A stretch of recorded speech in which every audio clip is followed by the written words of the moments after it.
Hello, my name is Marcus. I'm the compiler of a collection of therapy quotes entitled 1001 Windmills of the Mind, a collection of advanced self-help quotes taken from what's often called the psychodynamic or the psychoanalytic perspective, which long ago, as I understand it, was referred to by some as philosophical medicine or narrative medicine, helping us to know ourselves.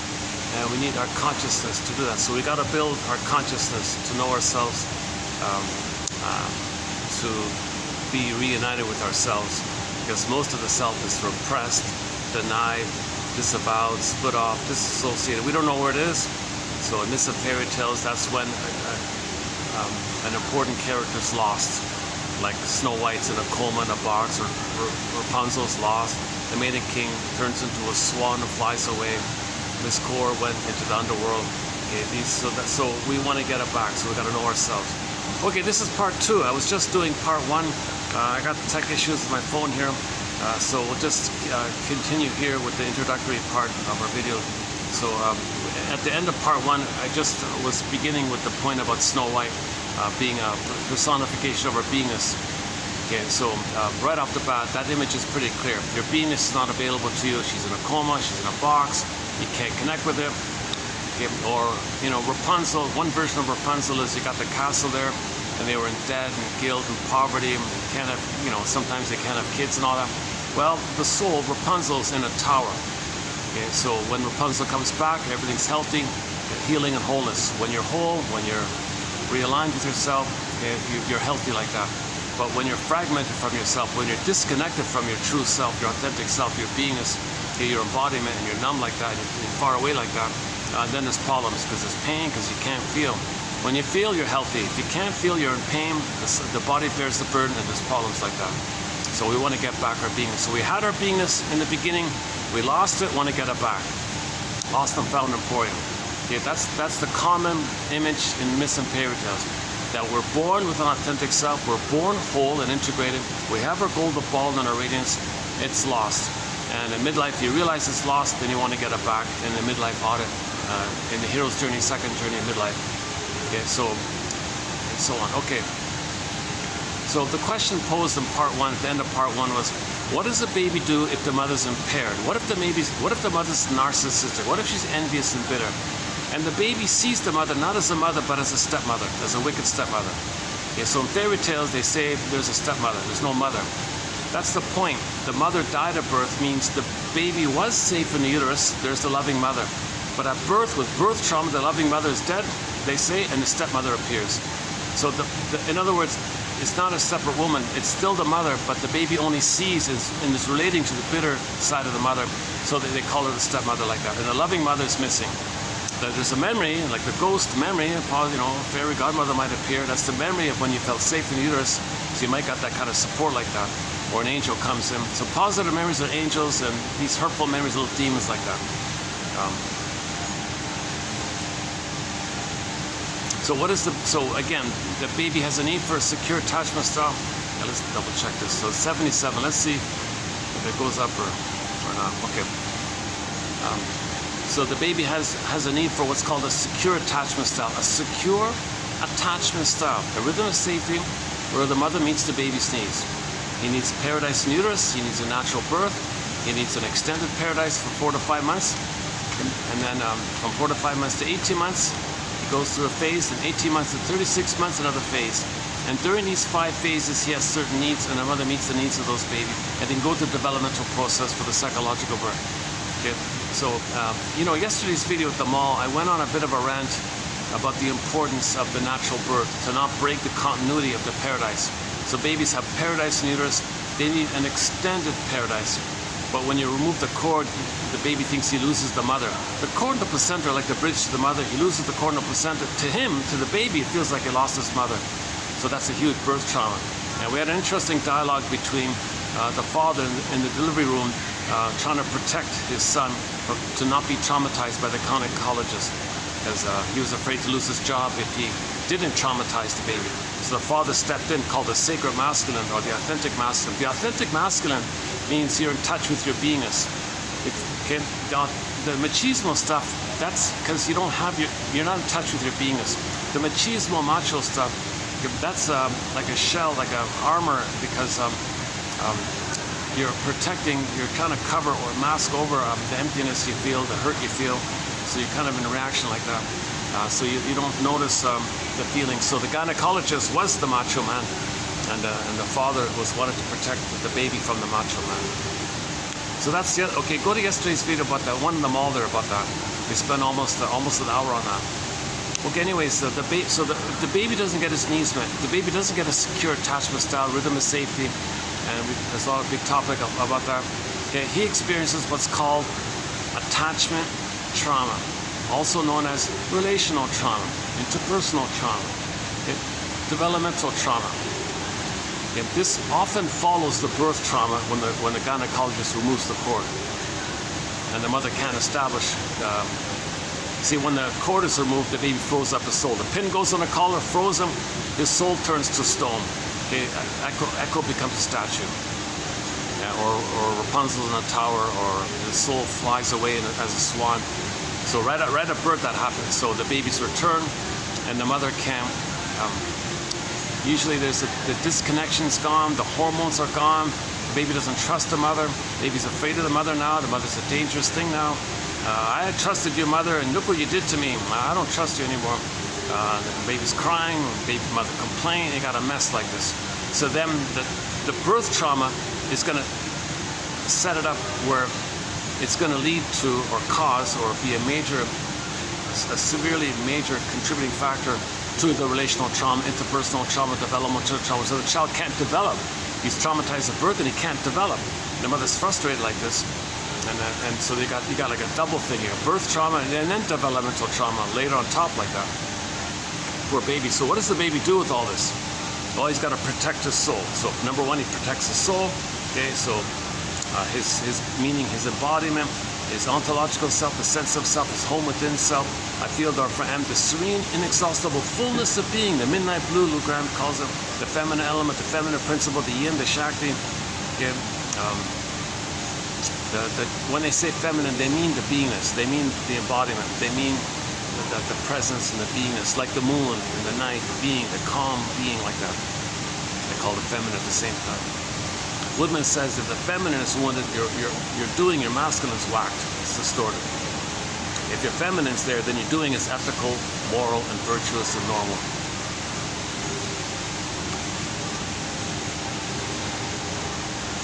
So a very good phrase for this is the maiden king. Okay, the maiden implies the feminine side of it. You have your beingness.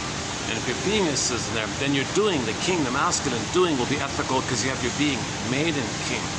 Maiden king. You need your beingness. And from the... Okay.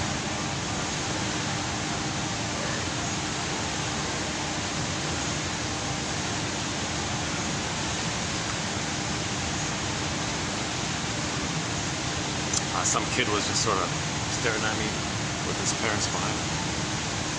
And the parents were looking at me while the kid was looking at me. I just said a little hi there. But they didn't respond. They didn't say hi back.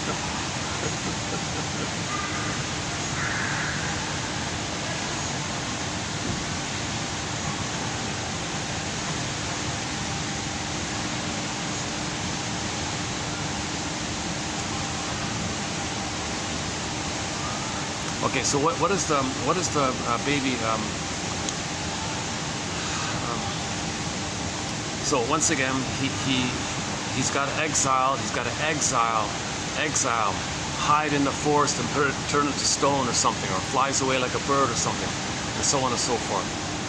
Now he's got this chasm within, this emptiness within. He can't have his beingness anymore. Whoa! He didn't go through a developmental process. Whoa! Okay, he's one with the mother. He can't feel safe to separate and be distinct. So he can't have his beingness himself. So he's in pain like that. And then if it's very severe like that, very often the baby will identify with the aggressor as he's desperate to minimize the pain. He's tired of being shamed by the mother, misattuned by the mother, exploited by the mother, gaslit, double bind.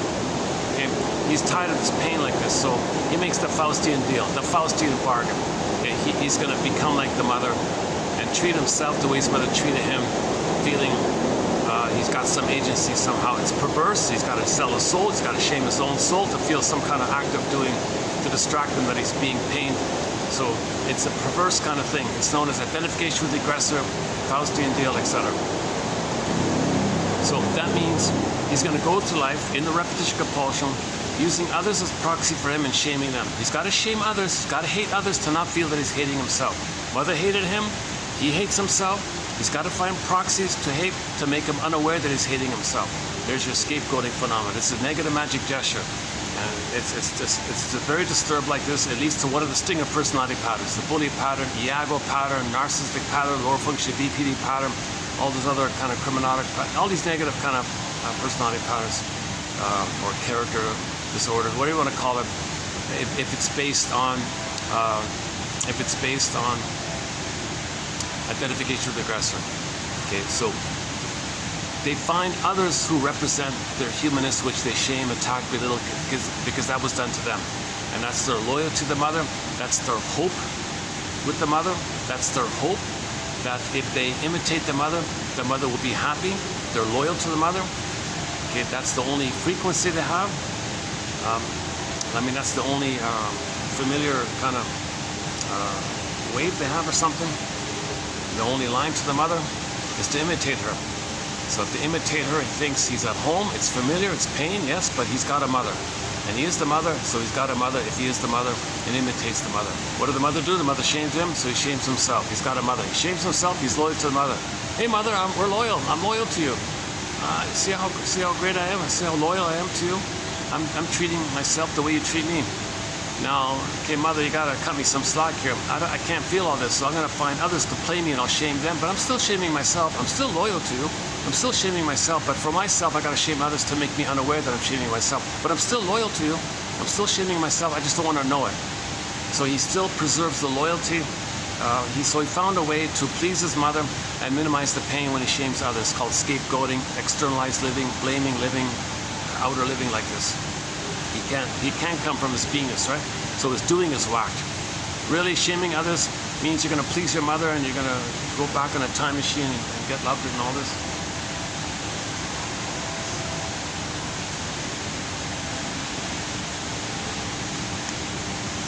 Okay, a little bit of luck. No one's around, really.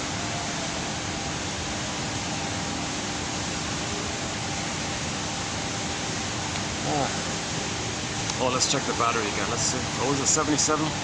Okay, it's going up this time, 78. So I've got about 2 hours on this part 2.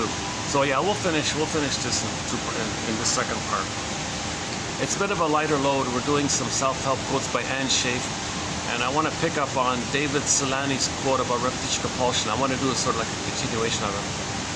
A very important topic in our collection called repetition compulsion. They're synonymous. When there's trauma, we repeat, trying to undo the past, correct the past. Remember, the baby's in pain. He wants to get out of the pain. Because of the pain, okay, he thinks because there's no time, he wants to get out of the pain. He still has the needs. So the pain is there, but he has the needs. He wants his needs met, but the pain is there. It's a conflict. It's a conflict. Okay, so, but he's got to repeat it and be disappointed again. So either he does it benignly, where he finds others who reject him the way his mother rejected him, in an attempt to know it, so he can know that his mother rejected him ultimately, or he does the more perverse thing. If there's too much pain, where he makes the Faustian deal, he finds others to play him, his own soul, and he shames the other playing his own soul.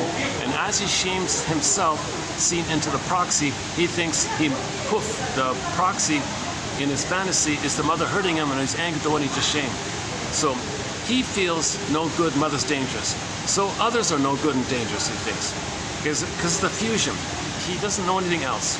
He's got a very cynical attitude in life because he never had the experience of being loved to go through a developmental process. That's all he knows. That's the only wave he's...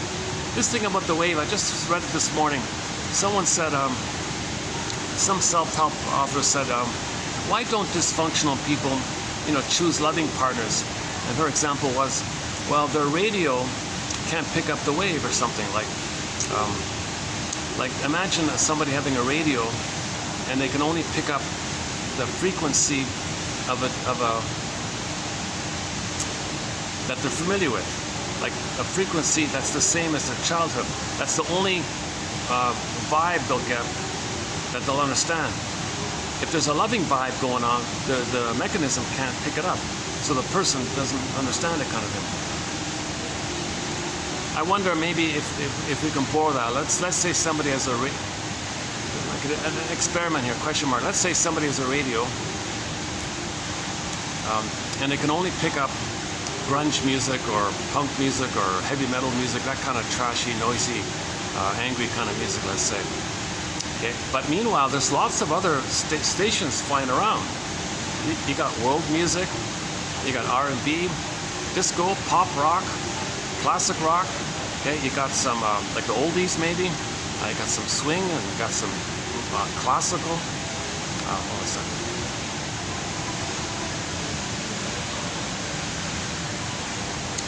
Okay, so you got a lot of other types of music and genres floating around, but your radio won't pick up any of those signals. The mechanism doesn't understand it. That won't pick it up. It'll only pick up the grunge and the punk and the heavy metal. So that's like the person can only understand these signals. They can't understand the other signals. So that's what she meant. The person can't understand loving signals. Okay, peaceful, beautiful, ambient music, or like some nice, new age spacey music, or it's just some kind of fun, peaceful music or something, or delightful like Mozart. They don't understand Mozart or Bach or whatever. I'm not sure if that's a very good metaphor, but because she wants familiar. She hasn't left home, so she recreates another version of that home. So she finds something in the present that resembles the past because she hasn't left the past. She's still in the past, so she recreates the present as a continuation of the past because she never left home, because she never got love from her home. To do so, she recreates another version of her past. That's all that's familiar. She doesn't understand living as if you were loved. So it flies by. You don't have the signal for your radio. So you only have the grunge music.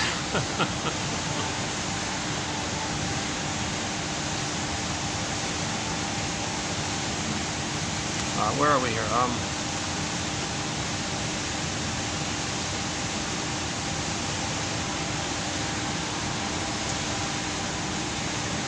Okay, a key point is that if the trauma's prior to 18 months, okay, they make the Faustian deal and develop one of the stinger personality patterns.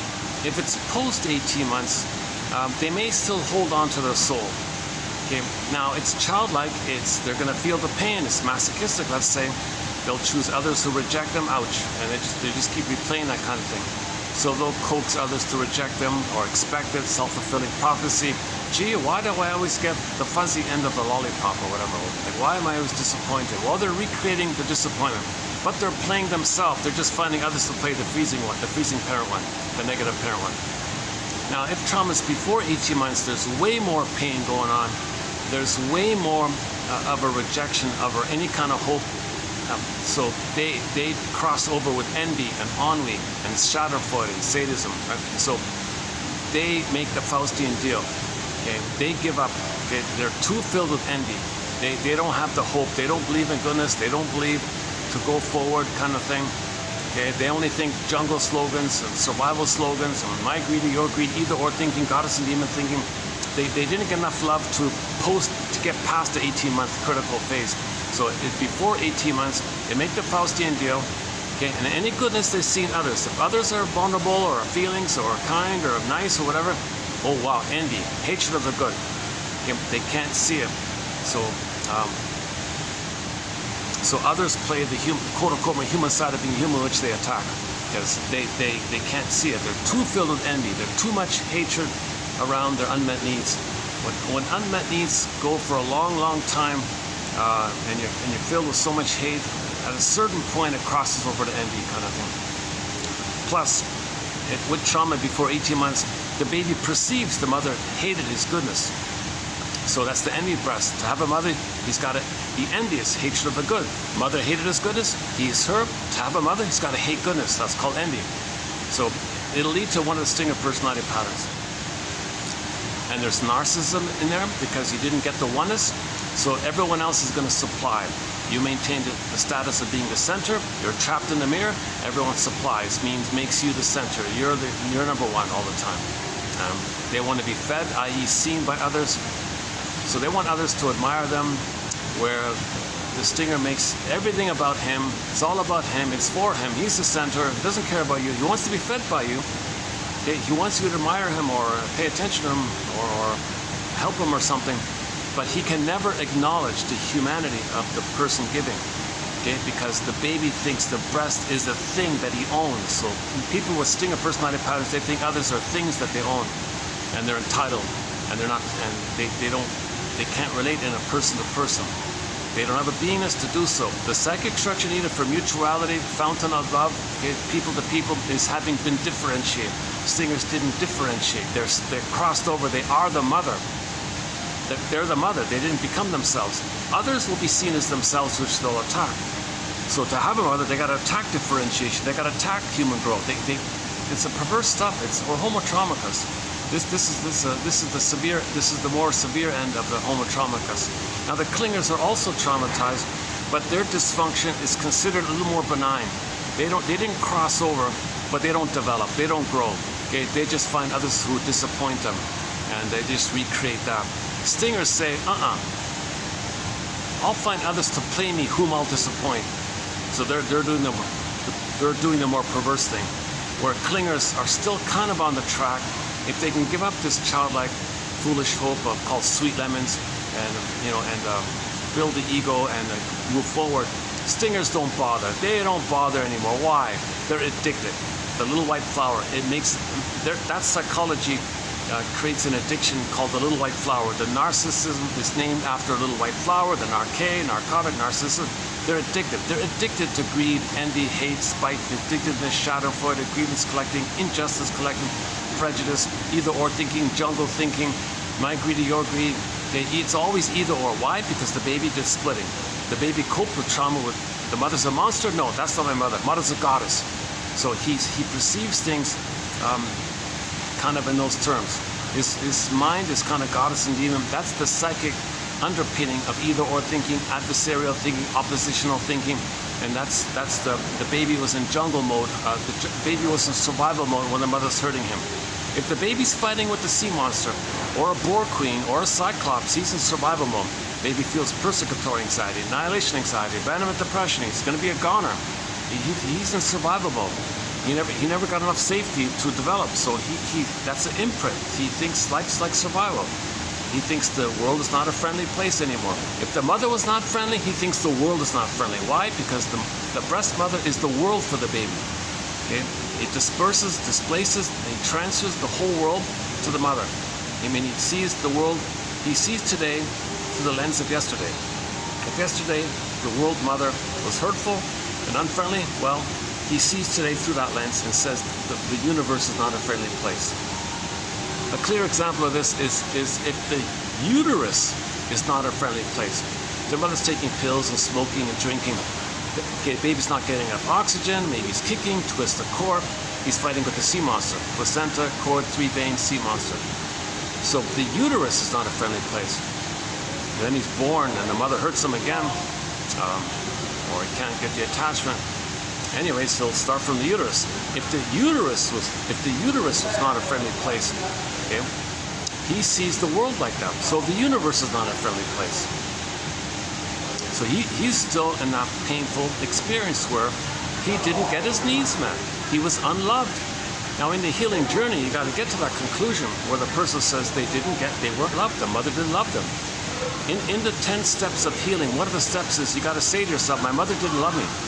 Okay, now when we say it like that, we mean that the baby's needs didn't get met. From that point of view, if the baby's fighting with the sea monster, obviously he's not being loved. So you got to say, my mother didn't love me. You got to admit that your mother didn't love you and your father didn't protect you and guide you. You didn't get that stuff. You got to admit that to feel sad.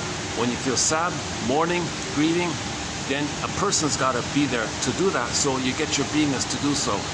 So as you mourn and grieve, well, mourning is the expression of your grief. So as you're mourning, you're getting your beingness.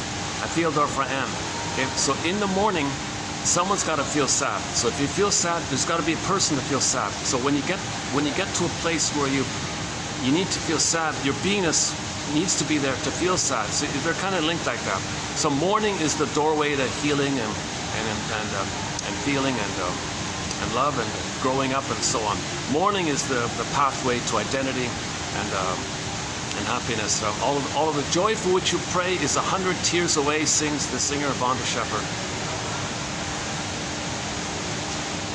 We have 2 songs in our soundtrack by the singer Von der Shepherd. 100 Tears Away and her big hit, the Searching My Soul. The theme song went for Searching My Soul.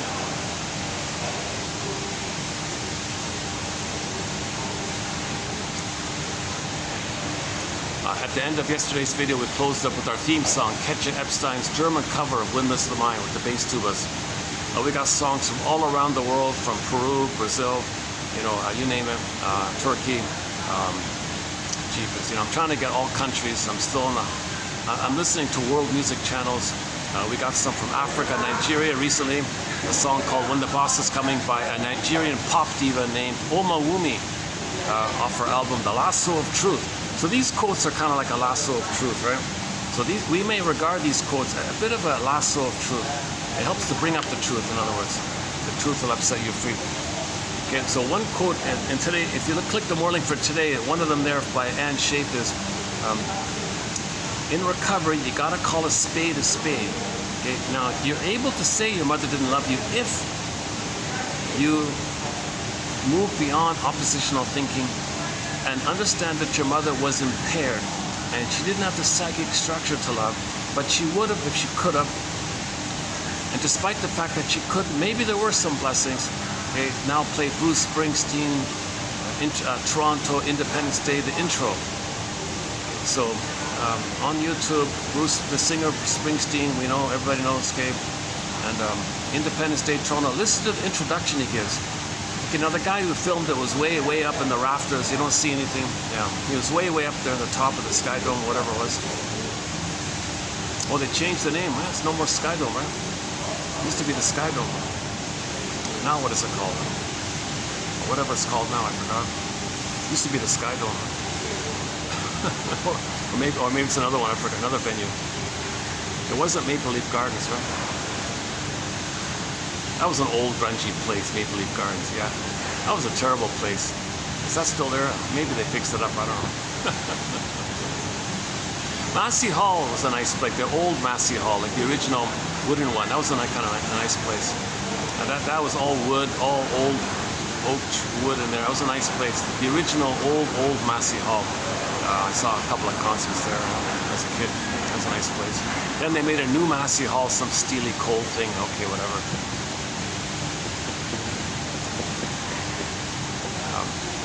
In a place called Ontario Place, they used to have like this revolving outdoor thing called the Forum. So that you'd see a band on the stage and the thing would turn around. You're sitting on a hill and you see the musicians turning around. So Triumph was on there. I saw the Nylons on there. Oh, the Nylons. We've got I think we have one song by the Nylons on our soundtrack.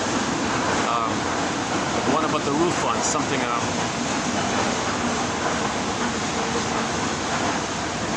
not hang on.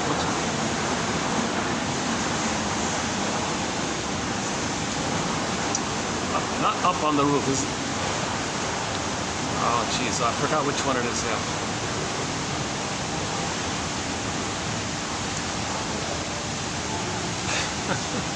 We haven't played that song in years, oh my god, yeah, the Nylons, wow. Okay, anyways, back to YouTube, Springsteen, Independence Day, Toronto. Listen to the introduction that Springsteen gives to that song. Okay, the audio is clear.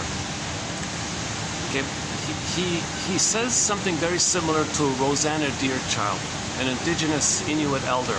Quote, "The more I learned of my mother's story, the more of a person she became." So you want to see your parents as people, like back to Springsteen.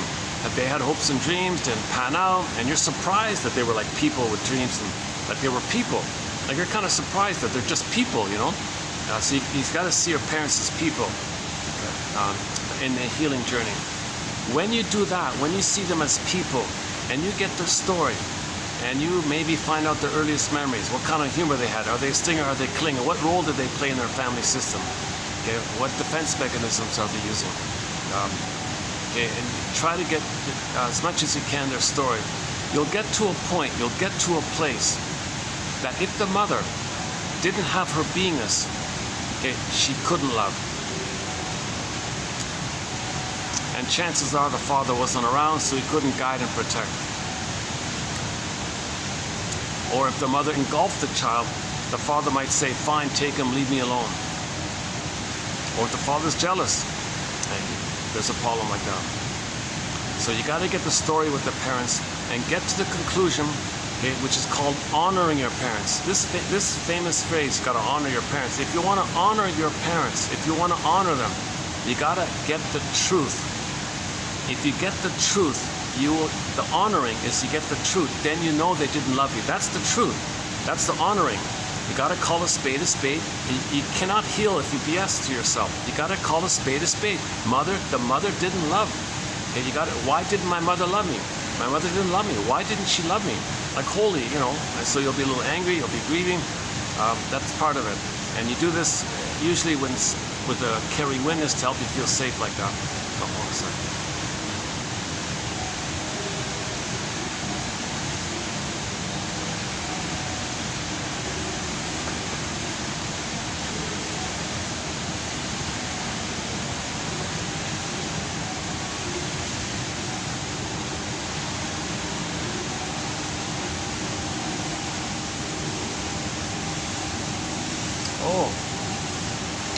Oh, there's somebody beside me there. Oh, jeez.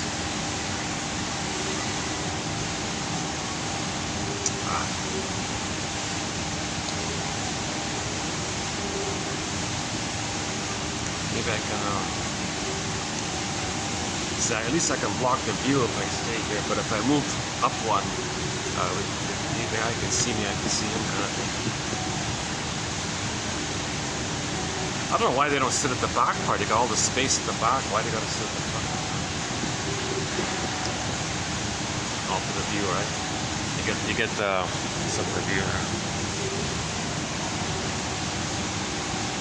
Well, maybe he doesn't hear me. Maybe it's not an issue. All right. There's so much background noise, anyways. Maybe it doesn't affect him.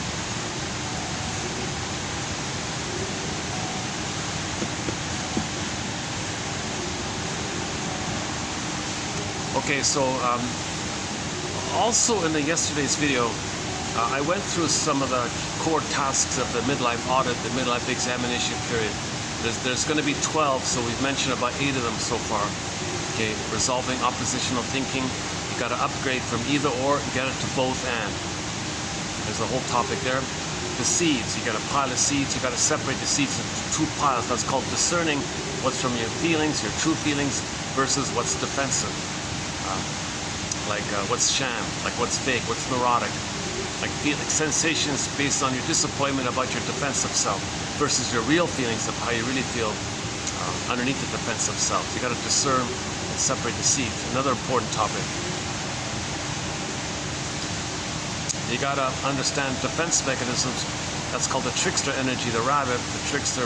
So defense mechanisms means operations of the mind, maneuvers of the mind, mechanisms of the mind that the baby engages in to protect himself from the abusive mother, hence the phrase defense. He's the defensive one. Mother's the aggressor. He's got to protect himself. So he's like a trickster going on inside, like a little rabbit, a bouncing around trickster. You got to study defense mechanisms, like projection, identification with the aggressor, okay, reaction formation, and so on. Okay, now, simultaneous with analyzing or identifying defense mechanisms is you want to make the unconscious conscious. So back to the duck one mentioned in part 1. You got to ducks swim in the water. That's the unconscious. They can fly in the air. That's the conscious. And we want to live in these kind of 2 worlds, like the way the duck can live in these worlds. So we want to make the unconscious conscious. So when you study the tricksterism, okay, you're seeing how the trickster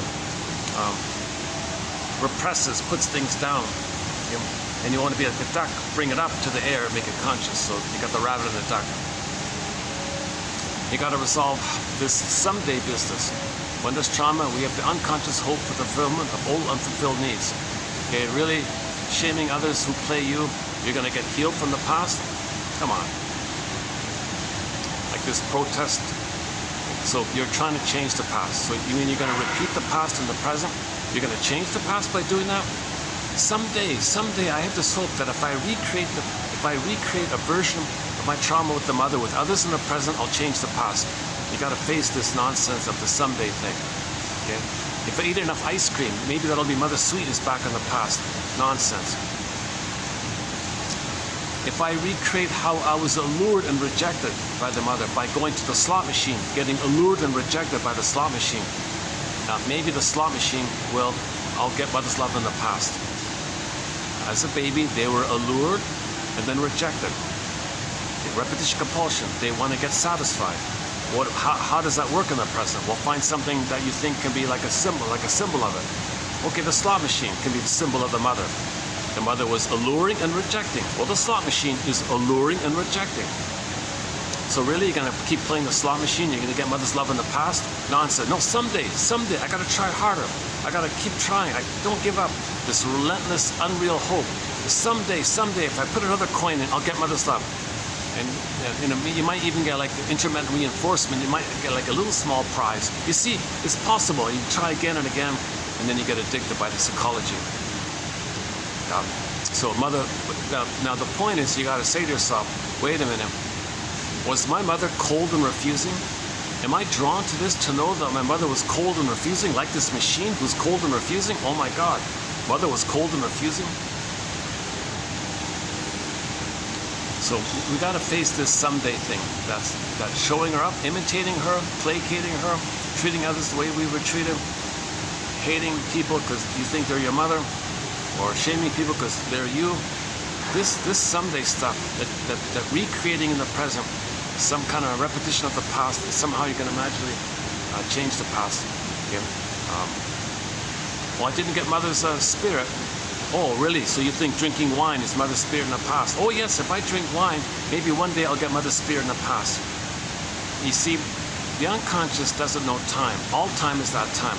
Yes, materially, we understand the present is the present. It's a bottle of wine. We know it's not the mother's breast in the past, basically. But we blot it out. We don't want to know that. We can't know that. We want to keep the hope alive. So we blot it out and think unconsciously that the stimulating fluid, the alcoholic spirit, maybe that'll be mother's spirit. So we have this hope to get mother's spirit. So you drink spirits to get mother's spirit. Nonsense. So this is the relentless, unreal someday thing. So the someday I'll change the past. Someday mother will change her ways. Someday a time machine will appear. Someday a cookie will be mother's sweetness. This kind of, you got to face this someday. Next, the doomsday. You got to face the doomsday. No baby's guilty or in debt, but he made that belief to get along with the mother. Mother must be seen as good for survival. To explain for the pain he's feeling, he thinks he's being punished if he feels pain. So he feels guilty. Debt, doomsday, like the debt and the guilt. In German, guilt and debt are synonymous. So baby feels in debt to the mother, due to the mother, committed a crime. He wasn't born with this idea. It's really perverse that people say, oh, you're a sinner. No baby's born a sinner. Oh my God. That's a sign of very severe trauma. Now, that's code for you believed as a baby that you were being punished because you felt pain and you couldn't save the mother, so you failed in your task to save the mother, so you were guilty. Babies do this kind of thing to manage the pain. It's a defense mechanism. We make these false beliefs to buffer ourselves from the pain because we're in defensive mode. We're trying to make us unaware of the pain. So we make some kind of quote-unquote sense of it. Well, I'm just guilty, and I keep the hope. Mother's good. I'm no good. That's a defense. He created it in response to the trauma. He wasn't born traumatized. The mother traumatized him. Then he made the belief in response to the trauma. He wasn't born traumatized. He was born whole. He was born to have a loving mother to maintain his wholeness. And he was born to be loved and go through a developmental process and have a beingness, have an identity, have a sense of self, an ontological self where he can feel and love and trust, be an adult, be an elder in generativity. There's a warmth like that and a delight like that, rather than this perverse stuff of twisting the present, still in the past, still in the jungle. All these jungle slogans you hear, my greed or your greed. All these jungle slogans you hear, that's because they can't be in the present with the reality equals no identity. Baby's in survival mode with the mother. Oh, there's a monster, he's trying to survive with the sea monster. That's why they always have jungle slogans. Yeah, then you got either or thinking. Something for survival, fine. Not, who cares? He's just in survival. If he lies, who cares? Apology, forget it. He's always a survivor. He's entitled, he can lie, he's got to survive. So this jungle mentality is code for very early on trauma. Adversarial thinking, oppositional thinking is not natural. This is a response to trauma called the splitting mechanism. Okay, mentioned in part 1, the baby engaged in what's called splitting, psychic splitting, as a coping strategy to deal with the frustrating mother. Frustrating mother is seen as a monster. Baby says to himself, no, that's not my mother. I can't know it. I cannot admit it. I cannot believe it. No, I'll be a goner if I were to feel the true impact of that. Okay, so play the Twilight Zone, need to know. Baby cannot know this. Okay, put it in a separate psychic bin, compartmentalized, like a wall there, like sequestered like that, but it's there. And then that's called the famous splitting mechanism. Then he hallucinates a goddess to trick himself to feel safe enough to take in the powder stuff. So this is and that's the ideology of later on either or thinking, oppositional thinking. He sees things in terms of the survival with the mother.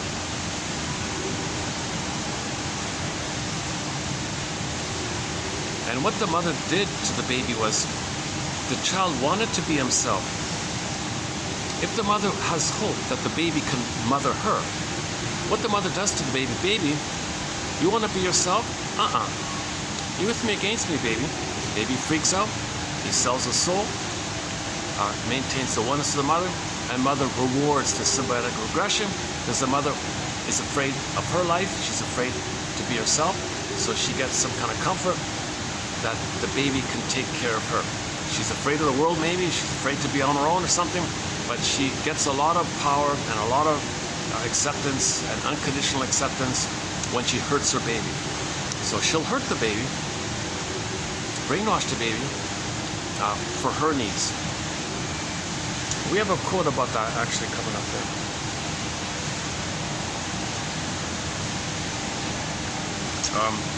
Actually, do we have it here? Oh yeah, here we go, Solani, yeah. Okay, on this point here, let me do a preview of 2923, the first one from Solani. Healthy mothers. And I feel badly, I don't know if I'm talking too loud. There's a guy just sort of right beside me. He said, well, I was gonna go.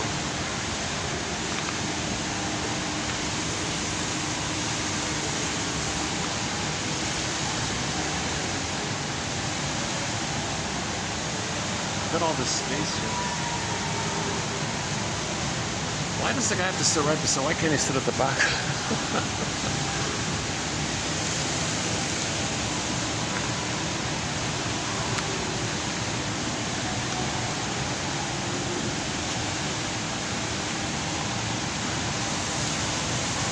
Oh, they got the nice new decorations there. They got the snowballs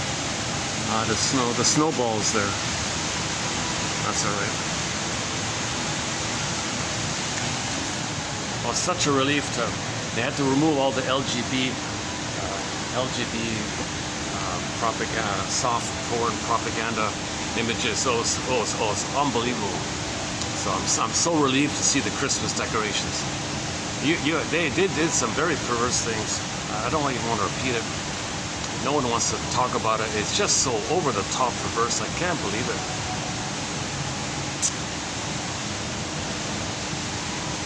It was there for months and months. It was there for most of the year. These massive 3-4 story, huge, vivid billboards all over the place. I don't want to repeat it. It's just so... They combined LGB pornography with LGB diseases. They put it together. And they try to make it fashionable. They call it art or something. No, it hasn't... It's very disturbing stuff.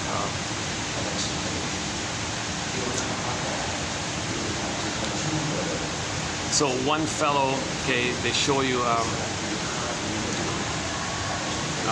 So a shirtless guy, right? Typical LGBT kind of motifs.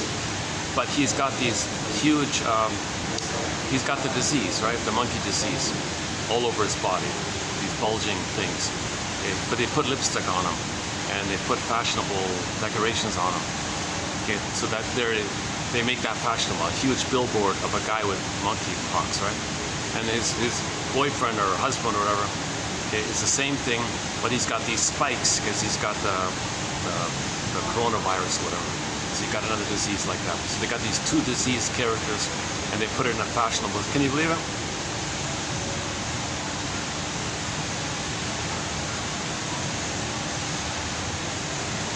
Now there's always possible deniability. If you point it out to them, oh, you're reading too much of that. Well, why do you have these brown balls all over the man's chest like that? Like sticking out like that? What the hell? What's that? Oh, it's just fashion. Why does the other guy have the like the spikes that you see in these viruses thing? Oh, it's just great. They don't deny it, right? So I'm so glad to see snowflakes and snowballs and Christmas trees, whatever they call.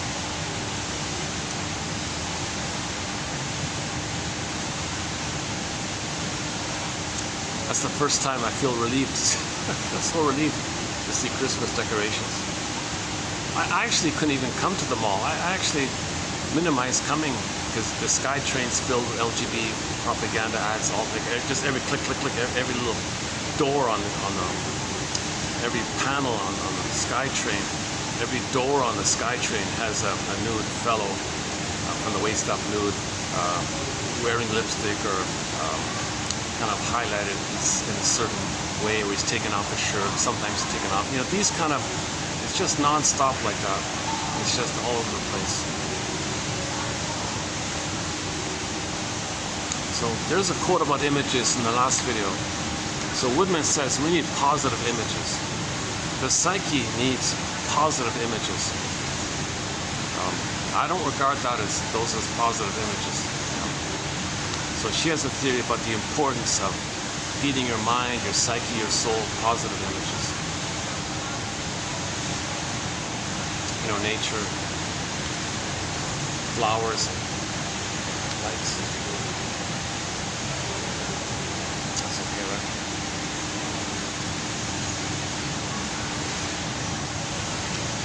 I didn't want to bring that up because that opens up a whole door about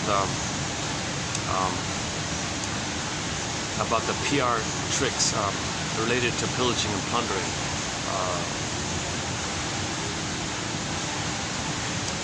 Saying that opens up the whole door about the pillaging and plundering, and that leads ultimately to 2725 part 3 of 3, a 7.5-hour video called the 48 symptoms of Homo Traumacus. And that's a 7-hour video. If I open that door, I feel like I gotta summarize 7.5 hours. So it all kind of links a little bit like that. So we're Homo Traumacus. That's the theory from 10,000 years ago. We accidentally traumatize ourselves, and then and from the trauma we transition from village to pillage. That we became greedy and envious to try to meet those old unconscious. Actually, we got a quote. Actually, this Holland guy, E. Holland, talks about it as well, coming up in 2923. The way he says it doesn't sound too convincing, but I included it anyways. Oh boy, let me lighten things up here. Oh my God. Okay. So this quote is pretty typical. You'll find some version of this quote in almost every self-help book.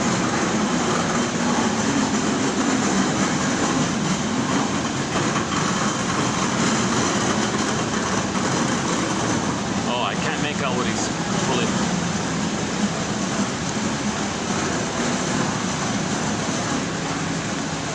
Healthy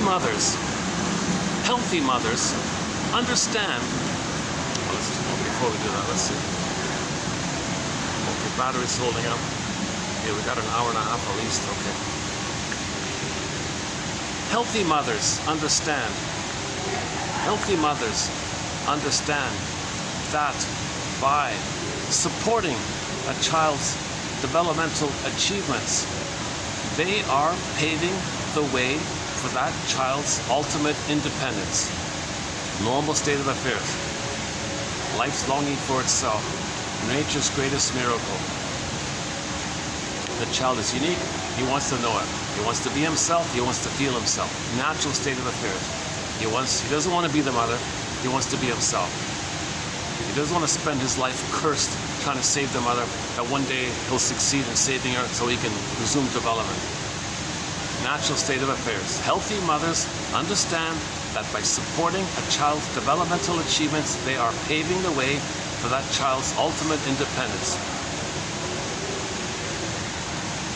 Sadly, many mothers unconsciously cannot tolerate the child's increased separation during development because the child's love has been used to support the parents' empty sense of self.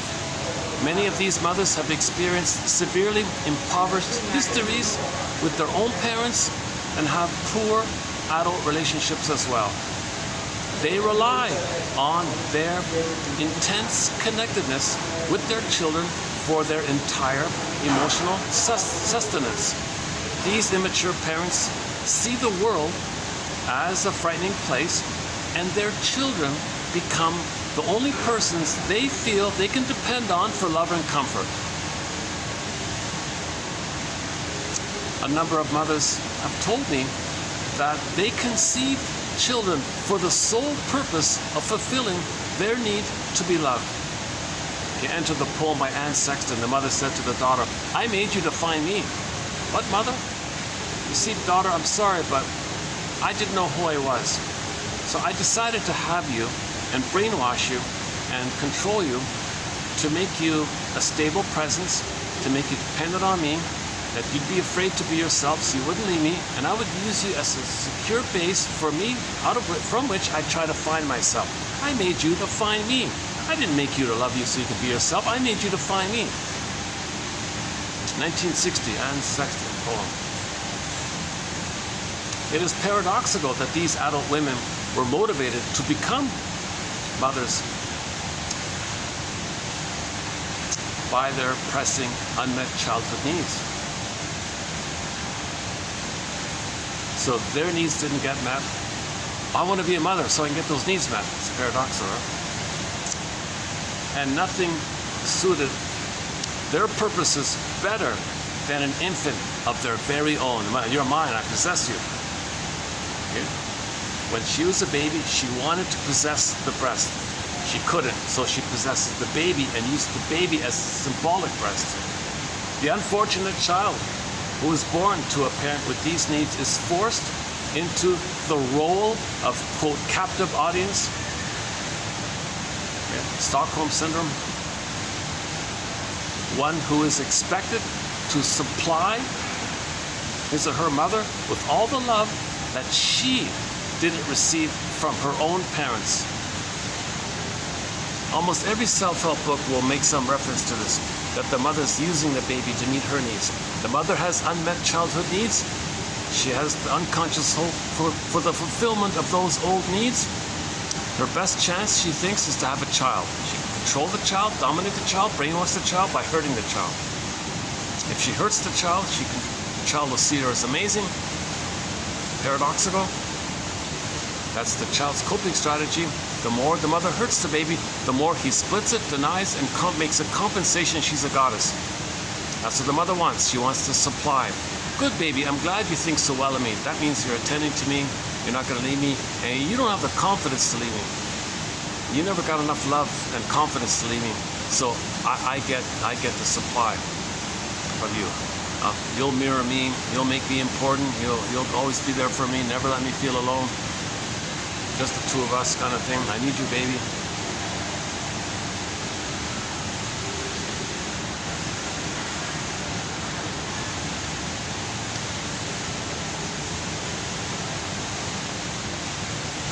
Okay, So let's say this baby's traumatized, right?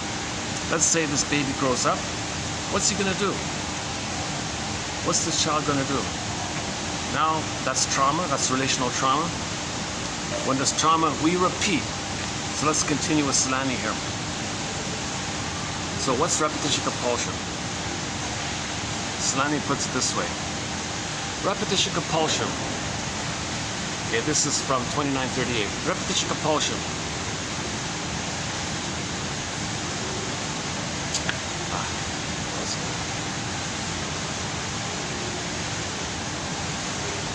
I could go to that bench.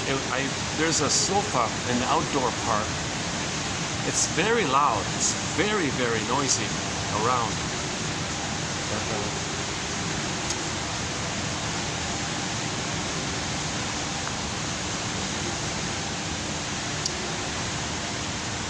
But at least that might not be bothering the people beside me here.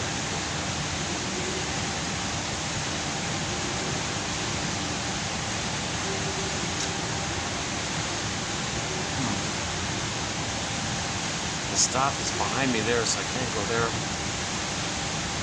That doesn't work. Well, they don't seem to mind, so okay.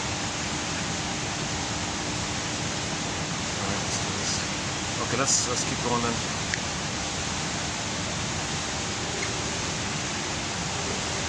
Repetition compulsion.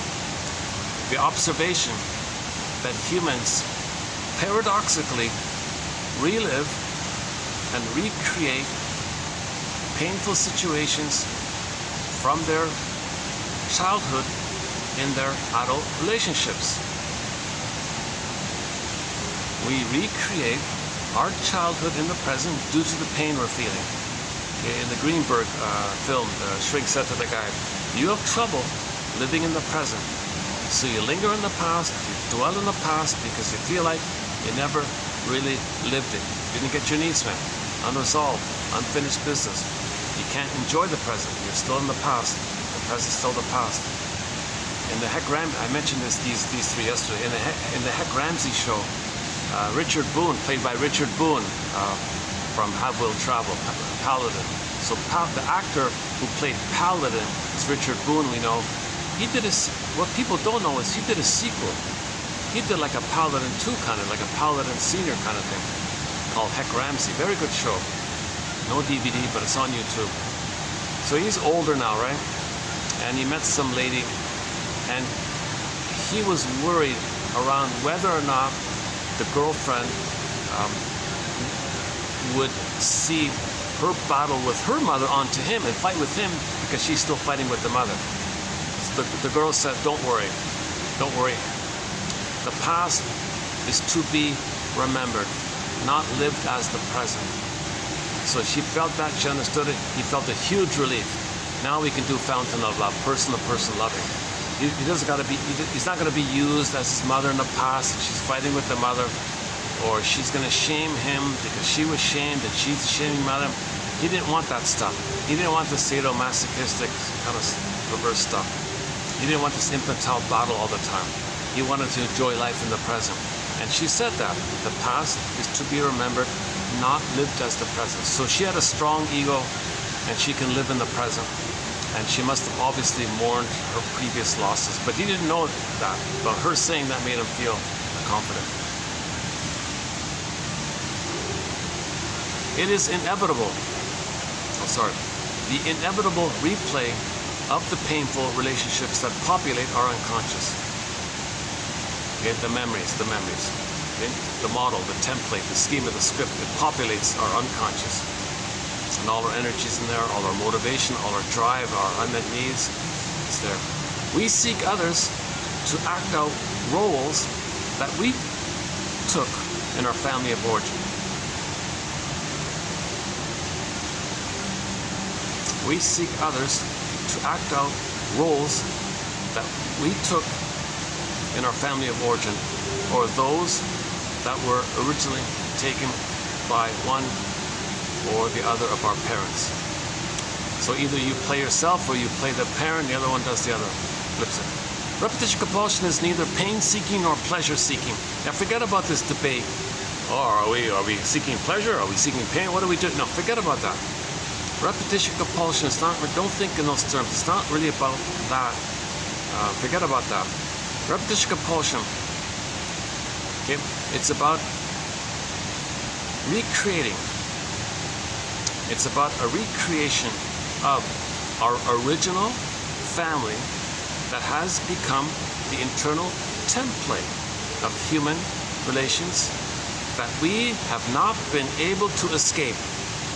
We didn't leave the home. We didn't leave the child home. It's in our mind. You can't leave that in your mind. So Woodman has a book called Leaving Mother's House. She calls it Leaving Father's House. She means leaving Mother's house, really. We recreate the only relational world that we have ever known, one that is biased toward frustration, longing, anger, despair, etc. The greatest irony of a childhood fraught with rejection and frustration is that when the child grows up, he or she tends to recreate similar rejecting and negative situations in his or her intimate outer relationships. Assuming, it is the most paradoxical result of a poor developmental history. The recreation of the original family pattern in, quote, new, the word new is in quotes here, the recreation of the original family pattern in, quote, new, unquote, new, in quotes, relationship is a way of remaining attached to the original family in a new location with new actors in old roles. Okay, play the song by Whitney Houston, same script, different cast. Same script, same template, just different people, different place, but the same script. Okay, your radio can only pick up that script. Your radio can't do something new. Your radio has no experience of anything other than that. Home. You're stuck at home. You're stuck in the psychological home. So you're still at home in the mind. You're still in your childhood home. You want to leave mother's house. You want to emancipate yourself from mental slavery, sings Bob Marley, right? You want emotional freedom, sings Bruce Springsteen in Independence Day. Independence Day, he means like the independence from your family, childhood, home in your mind. He means that Independence Day. You see, physical running around in escapism, that follows you wherever you go in your mind. Just physically leaving your home, but in your mind, the home is in your mind. It follows you everywhere you go.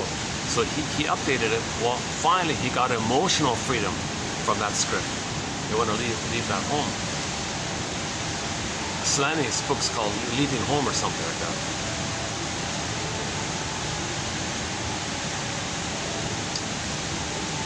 Okay.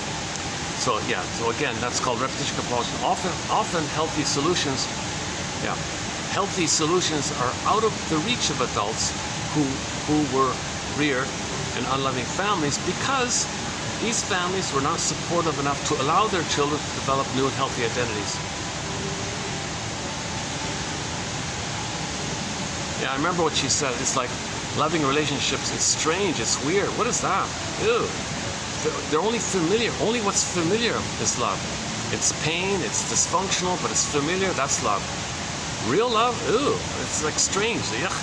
So someone is warm and caring, you freak out.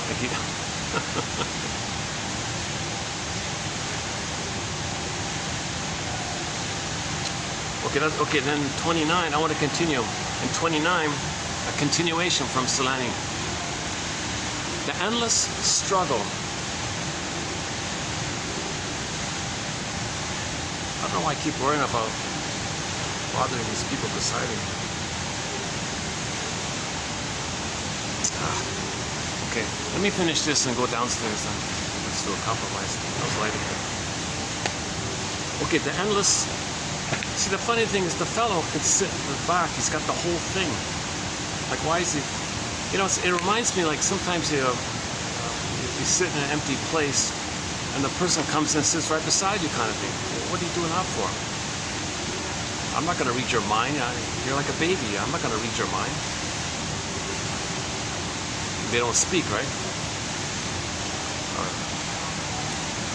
The endless struggle that you'd be feeding like you'd be feeding the infantilism. You've got to speak and say. I notice you're sitting here. I haven't talked to anybody in a while. Rosenberg says I have a need for intellectual discussion or something. You look intellectual with your bald head and glasses. How about we say 10 minutes to talk about something that's going on? Not too heavy. At least it's adult-like, right? To put words to your wishes or something. But to sit beside you and expect someone to understand. The endless struggle with rejections from childhood and the ensuing compulsion of the rejected adult child to return to the persons who rejected them is a topic that is not limited to the field of psychology. Novelists have also used the child's attachment to abusive parents as a major theme. Okay, I didn't include the examples. He gave some examples of some novels that deal with repetition compulsion, do the same thing over and over again. Tragically, when deprived, introjectively empty people do seek out new objects. They most often find new objects that bear a striking resemblance to the original rejecting objects. These are the abusive partners that are featured in the self-help literature. Once the rejecting object is imprinted on the child, she will seek out this style of relationship in the future. This tendency to find the very same frustrations in adulthood as one experienced in childhood is called repetition compulsion. The human pattern of unconsciously choosing partners, friends, etc., who reject the individual in the very same manner that he was rejected in childhood. Problems with the original parent-child relationship are repeated in adulthood because they recreate the same style of attachment that was originally experienced. It's a return to the rejecting object, the bad object. Whatever you want to call this monster image mother in your mind, the persecuting object, the torturing object, sadistic object, rejecting object, freezing parent, bad object, whatever you want to call it. Recreating emotional reality of the earliest attachment. A toxic combination of negative, frustrating feelings mixed in with a crumb or maybe a little crumb of conditional love. Thus, the poorly or improperly or poorly reared child feels that, quote, love is defined by a combination of antithetical feelings rather than by the straightforward, clear, direct feeling of being accepted and treasured by a caring person. They never got that kind of clear signal. Conversely, the freely given love from a normal person is not perceived to be love, but rather is experienced as something like, what is it? Alien or something. Something that bears no relation to the experience of love at all. So something good comes along, they freak out. What is this alien? Strange. They're scared. They're only what's familiar. This admixture of pain, frustration, longing, desire, and maybe a few crumbs of conditional love mixed in. Oh, that's love. That mess is love.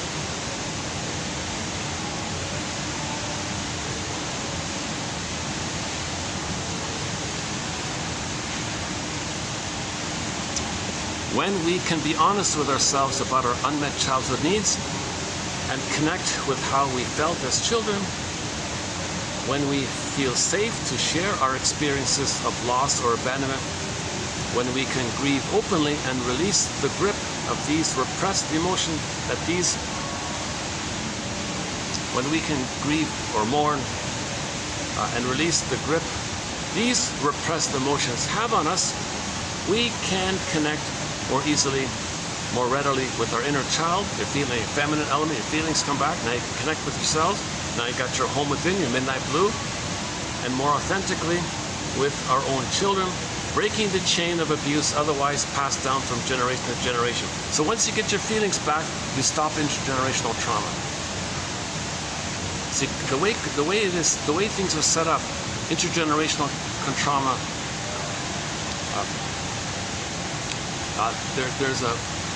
the way things are set up,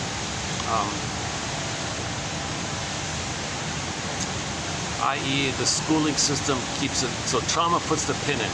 You go to school, keep the pin in. You watch rude, obnoxious advertising, keeps the pin in. Scary things, keep the pin in. Propaganda, advertising, tricks, lies, flim-flammery, lies, all manipulation, it keeps the pin in. Nothing in culture really helps you to know yourself. Although the gods in the background are saying, come on people, know yourself, know yourself. So we're afraid to know ourselves. So we need to change the curriculum in the schools to help people know themselves. Give the comic psychoanalysis to the high school people. Let me change spots here. I'm going to keep feeling like this. Let's change.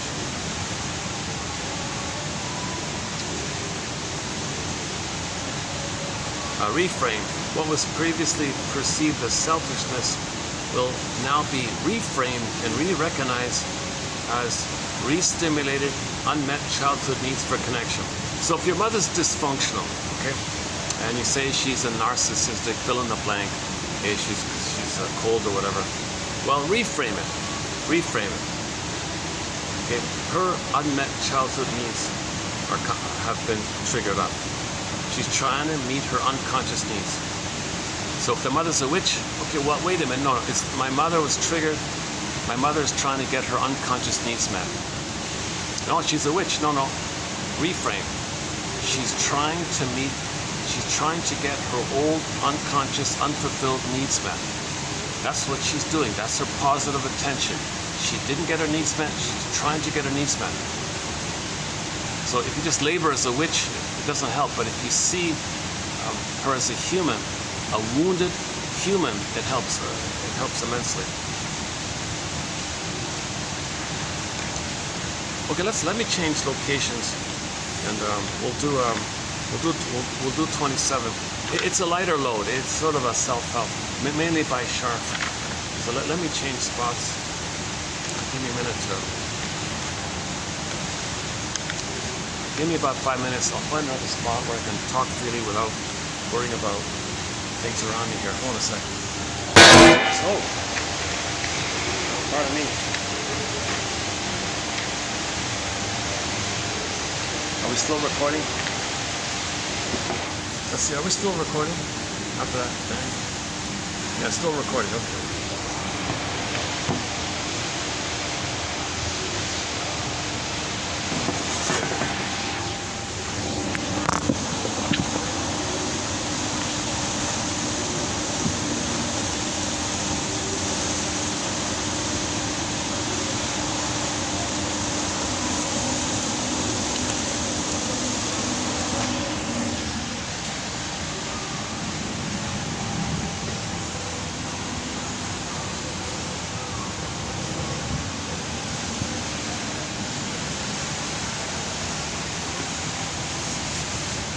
Oh, geez, somebody was right behind me, too. Okay, it's good that I'm leaving that.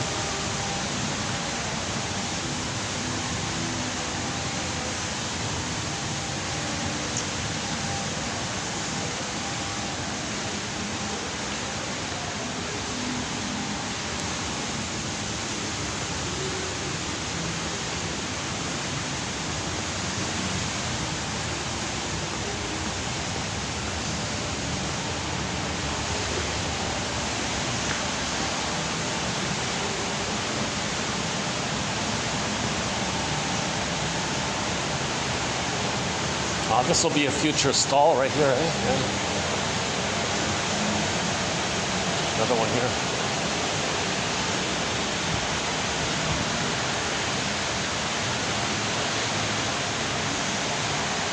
Let me see a nice bird. Some birds here.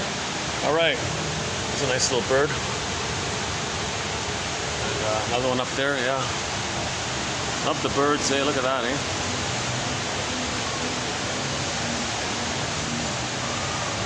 Another one there. Some cherries. Oh, looks good. Also nice peaches. Look at that. Oh, that's awesome.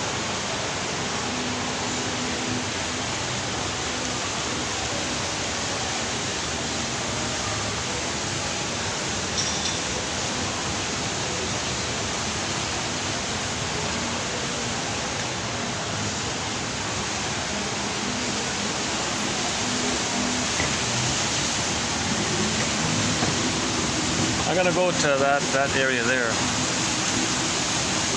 near where the snowballs, the snowballs are, the styrofoam snowballs.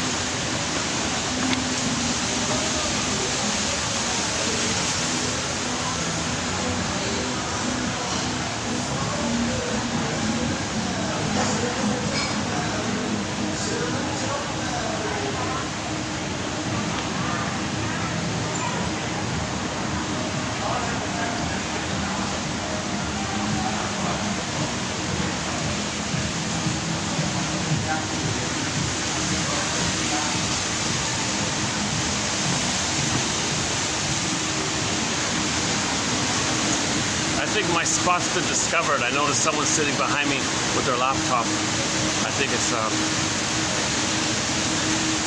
that's okay. When you find something good, others are bound to find it.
Are these prairie voles? They mate for life? Or maybe that's what they are.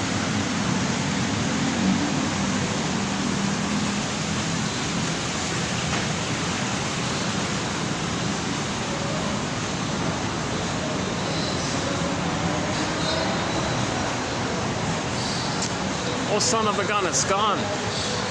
Oh, it used to be right here. Oh, son of a gun. Oh, they moved it. There used to be a sofa right here.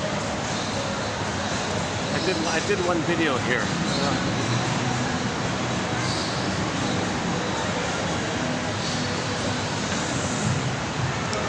Let's take a peek in here then.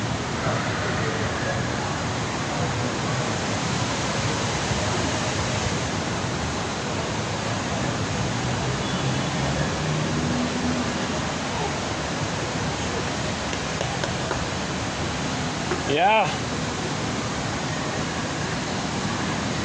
A little see-through.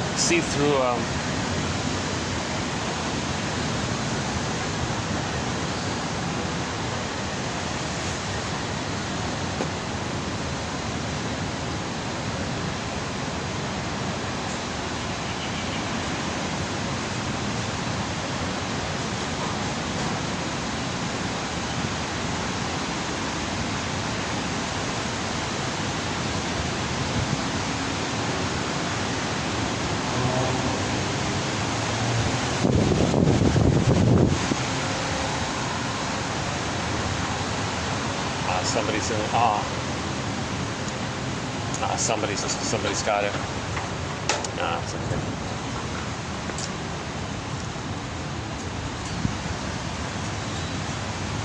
Okay, maybe.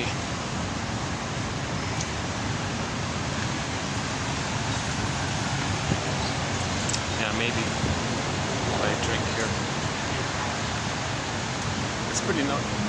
Hi, can I just get a latte for here? Can I buy a hot latte?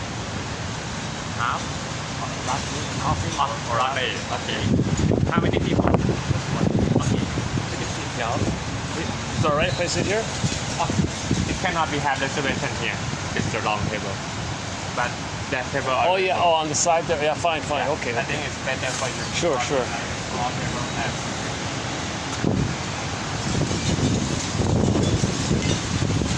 Yeah. Okay. All right.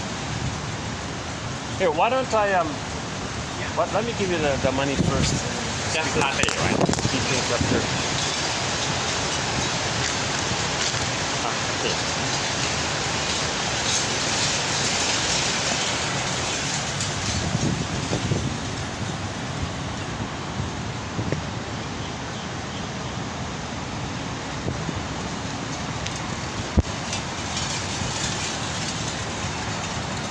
It's kind of noisy. Can you hear me okay? It's kind of noisy around here. Oh, for this will be an experiment. See how this works, this place here. This is usually packed, this kind of place, but I notice at the moment it's empty.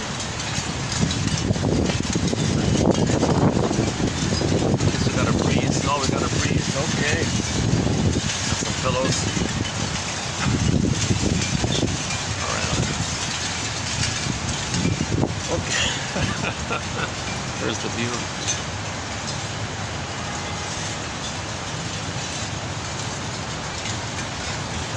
Okay. Hot latte or like just a one regular hot latte. Hot latte. Yeah, hot. Right.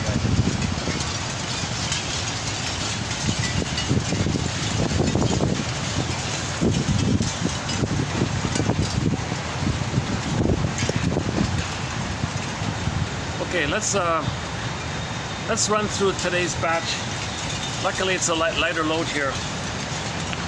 Why don't we begin with? Let's be on the lighter side. Let's begin with the Schaef quotes. And Schaef. My favorite one here is she quotes someone else who says the following: "If I were wiser, I wouldn't be where I am now. If I were wiser, I wouldn't be where I am now." Positive spin. Put a spin on it. But of course, if I weren't where I am now, how could I get any wiser?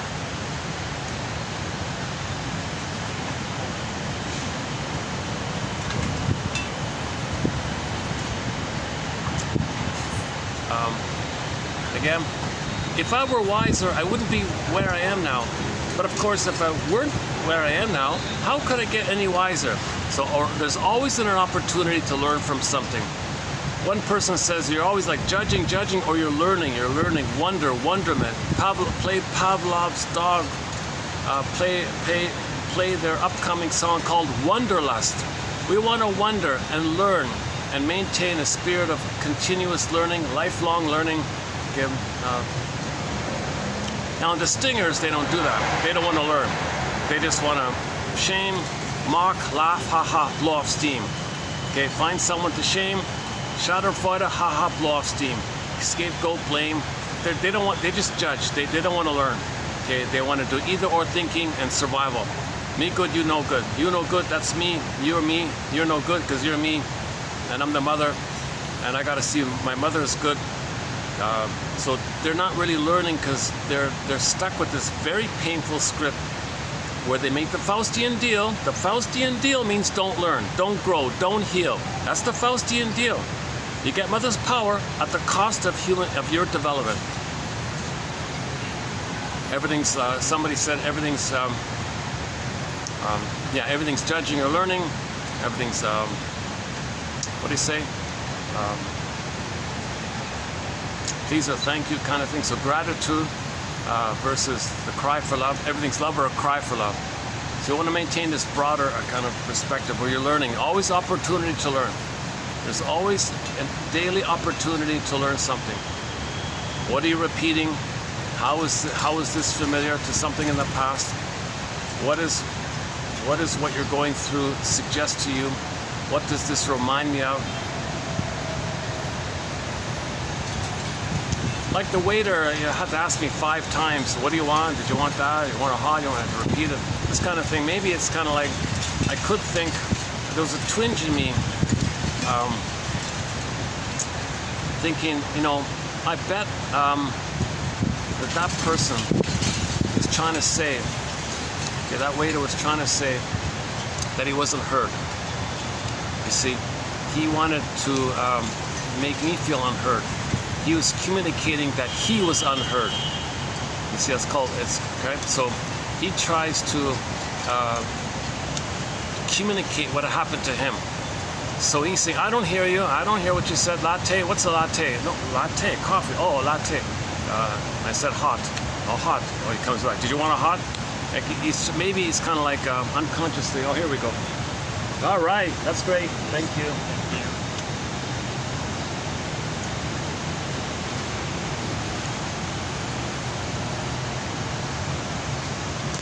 Oh, he didn't bring the change, huh? So there's like maybe an attention-seeking kind of thing, being passive-aggressive. I want attention. You come to me and ask me for the change. I'm not going to give it to you. I'm not going to volunteer. Yeah, I want the power. I'm the center. You make it all about me. Not about you. It's about me. So he's kind of twisting things to make it about him. Now I got to answer him 5 times. Got to ask for my change. Where's my change? Kind of thing. That kind of thing. No receipt. I don't even know how much the thing costs. There's no receipt or anything. But I got a nice. But let's enjoy this outdoor venue here. That's okay.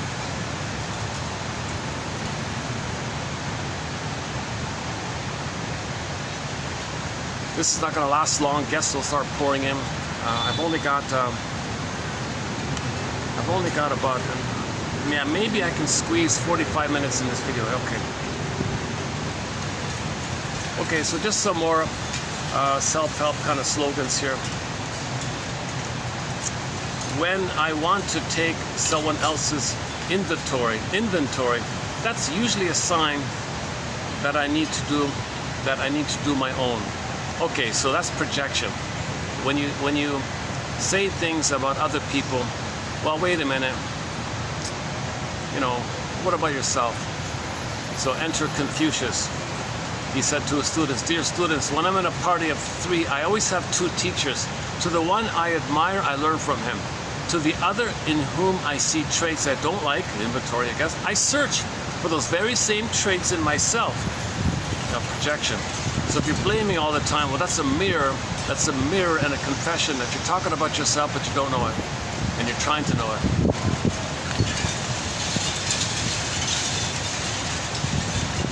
Recovery rests on calling a spade a spade. Another metaphor of the duck. I never thought of myself as a duck, although I have done a lot of ducking. The truth about myself. So the verb to duck, right? So the truth. She's supposed to know the truth, but she ducks it, like avoids it. You know, lets it slide across. No, it's not. She's ducking all the time. So she's a bit of a duck in that way. So there's 2 metaphors of the duck. The healing one, make the unconscious conscious, and the verb to duck, you know, the truth. Someone telling you the truth. No, that's not the truth. Deny. Duck. You're ducking.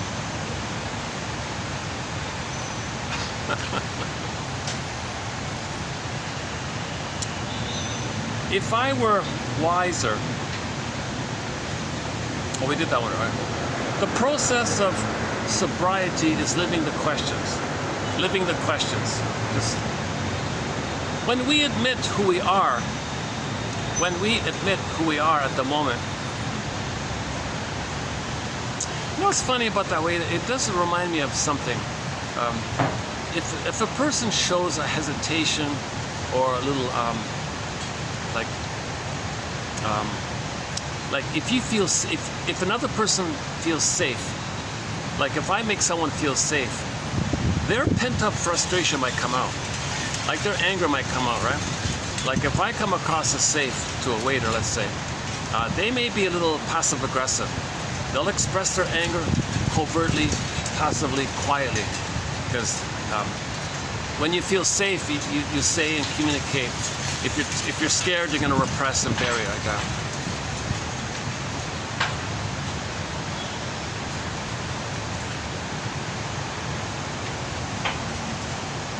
So creating drama.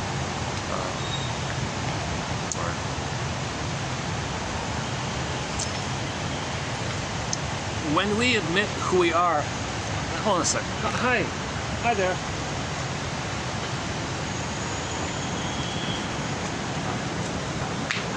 How much is the latte? Wait a minute. Có là cái chè cầm 7. 5. Cashier come to 5 and give the change for you. Oh, the cashier's coming later? Oh, okay. Oh, a different person's gonna bring the changes. All right.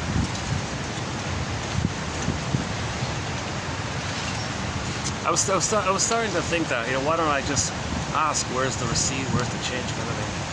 And the other waiter said, oh, it's coming, it's on the way, kind of thing. But this is interesting. Maybe I'll come here again if it's quiet like this. Yeah.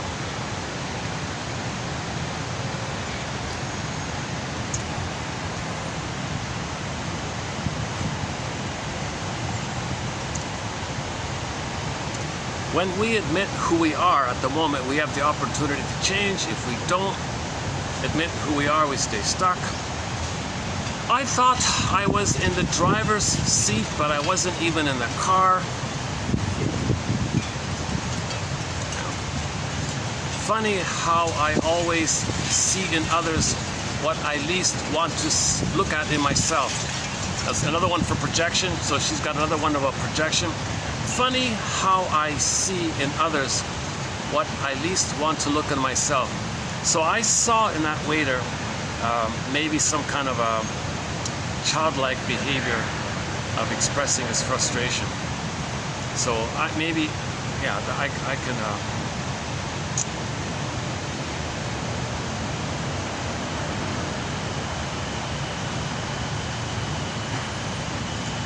So I can look for that kind of thing in myself, right? But it turns out it's just the way the system works here. One waiter takes your order, and another one brings it. A different person brings you the change or something. That doesn't make sense, right? Oh, whatever. Okay. First time here. I don't know the ropes here, so we'll stay open to learning. Stay open to learning. Where are we here? The problem with fixes is that they keep us busy while not addressing the problem. Yeah, so you feel you're triggered about your loveless childhood. You eat some cookies, that's a fix.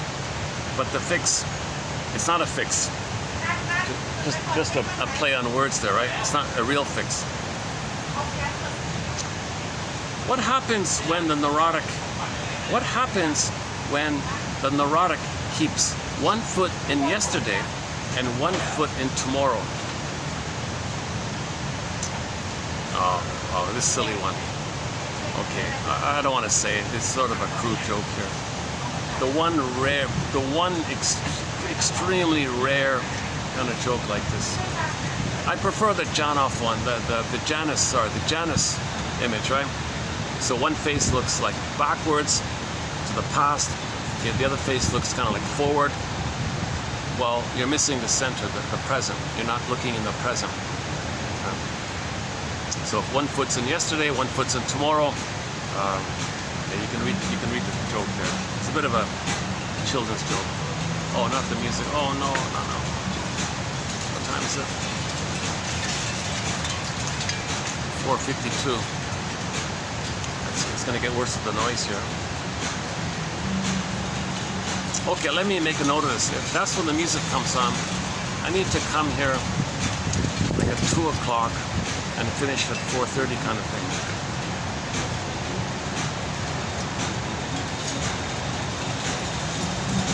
Plus, this might be copyrighted, so you might not hear. If you notice any skips in the videos, because there was some copyrighted music.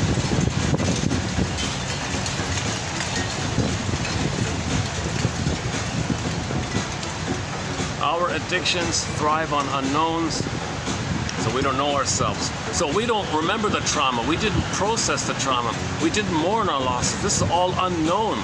Your addiction thrives on this. All addictive behavior, the theory is addictive behavior, smoking, drinking, okay, that's because there's trauma.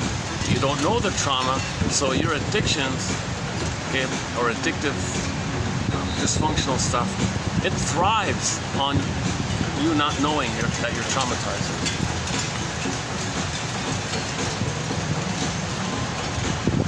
Switching addictions is like changing shirts that haven't been laundered.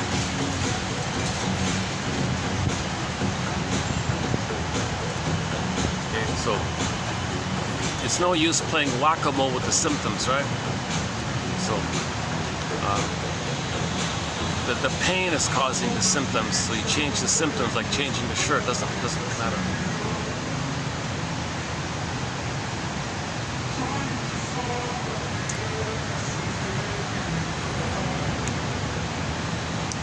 If we have to pay attention to the specifics, we run the risk of breaking through our denial system. A sense of humor is the ability to understand a joke, and that joke is oneself.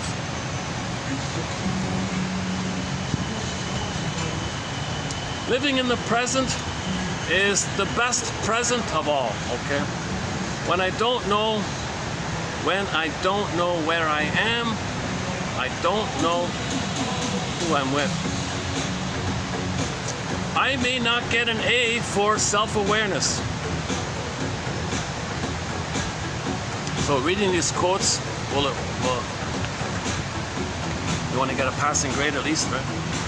So these quotes will give you a passing grade in self-awareness, I hope, I think. Our addictions turn us into sleepwalkers, going through life with a sleep mask on. Somehow I came to believe that if I just didn't see or feel what was going on in my life, it wasn't happening. Addicts are experts at repeating something that doesn't work. It's time to give up. It's time to give up getting my identity through my problems. You have a problem. Don't say, I don't know who I am if I don't have this dysfunction. You're a human being with the dysfunction. You are more important than your dysfunction. Quote, they think children are cement for a crumbling marriage. They're not. It's much more than that.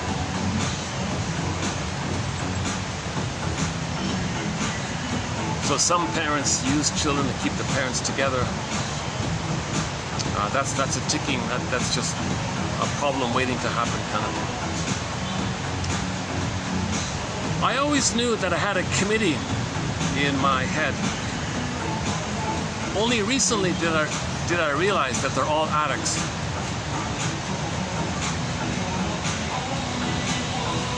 Jesus Christ. So your parents are dysfunctional. What do you need? What up? Yeah, never mind. That's okay. All right. Okay, so by the way, so for the price of half a cup of coffee,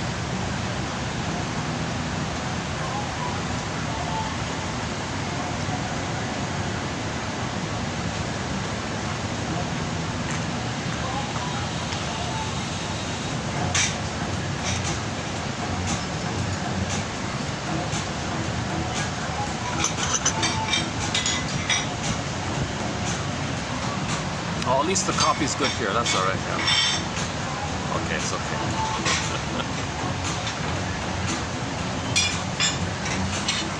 Generally speaking, the coffee's pretty good all around. Yeah, generally speaking, it's good coffee in most places.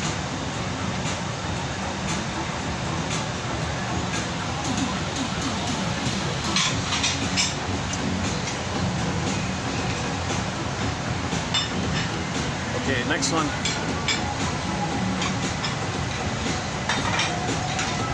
When I start taking a good hard look at myself, I find that I have less time to scrutinize others. Addiction-induced feelings are always more like a dam bursting. Addiction-induced feelings are always more like a dam bursting than like dealing with myself.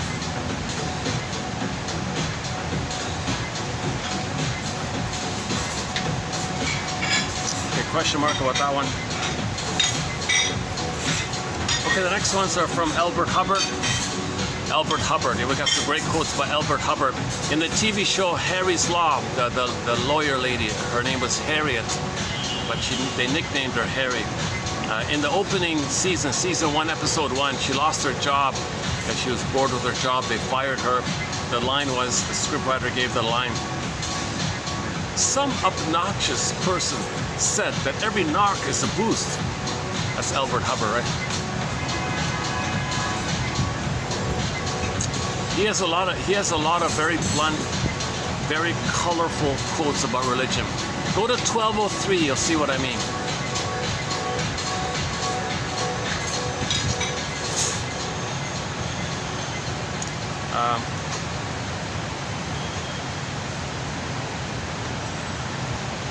If you would have friends, cultivate solitude. Drink in the bathe in the sunshine, drink in the ozone, and out in the silent night under the stars, say to yourself again and yet again, I am a part of all my eyes behold. And the feeling then will come to you that you are no mere interloper between heaven and earth, but you are a necessary part of the whole.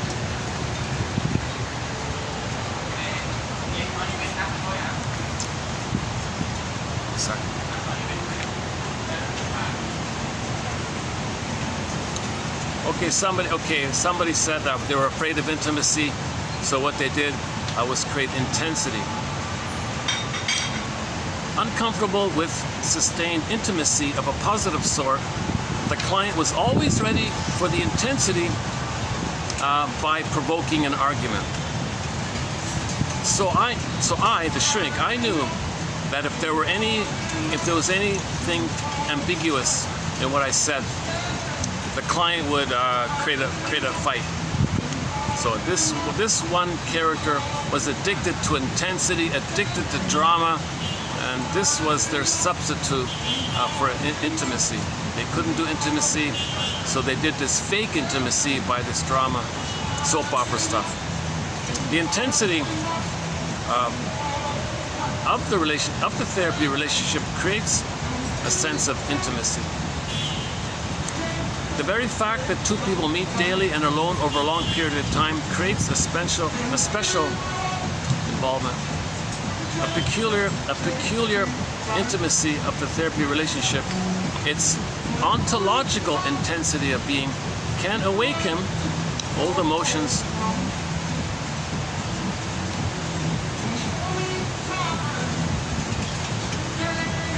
Okay, one about the term narcissist. Where does that term come from? Well, it shares the same root as the word narcotic, narkeo. Okay, Mr. Bunker, 1947, noted the etymological relationship between narcissus and narcotic. The name of the flower narcissus is thought to be derived from the Greek verb narkao, meaning to grow numb or stiff, because of the narcotic or sulfuric properties of the flower.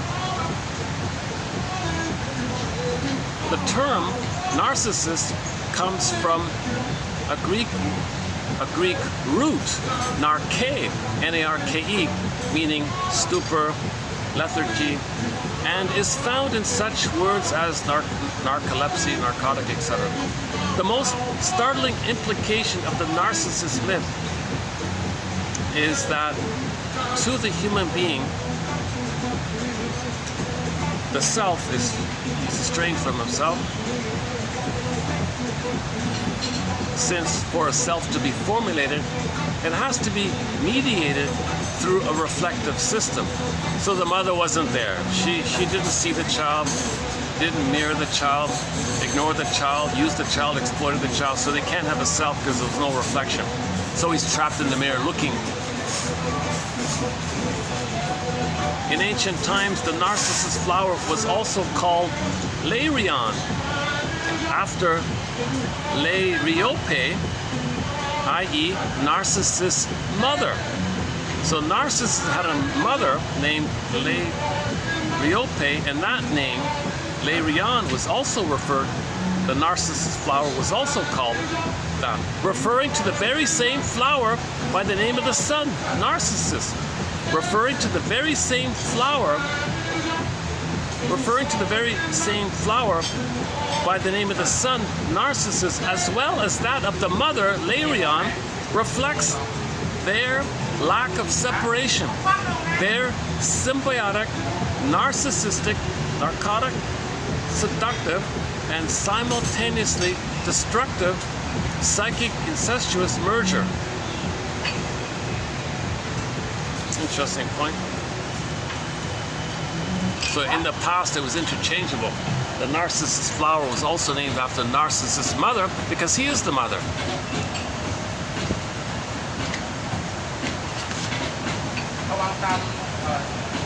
Oh, I see. They're preparing for the dinner rush. This place is always packed. This is the first time I've actually found this place kind of empty now. Okay, and a very important quote, the first one and the next one, 27, oh, this one. The first quote is a key one here. The caesura, like the breach, the break, the caesura of birth is compensated by the psychological extra-uterine symbiosis and bodily intimacy returns in breastfeeding. Okay, so he had a symbiosis inside. The baby, this is going to be a bit of a break like that. He needs the symbiosis on the outside. He needs a continuation of the symbiosis. Babies need an extended symbiosis called paradise, Garden of Eden, Shambhala, okay? They need that kind of blissful oneness. Mother is one with the narcissus, and his mother are one like that. Oh, there's guests already. Right. And they put a reserved marker on the table beside me there. Maybe I can move down a bit. Yeah, let's move down one. Hold on a second.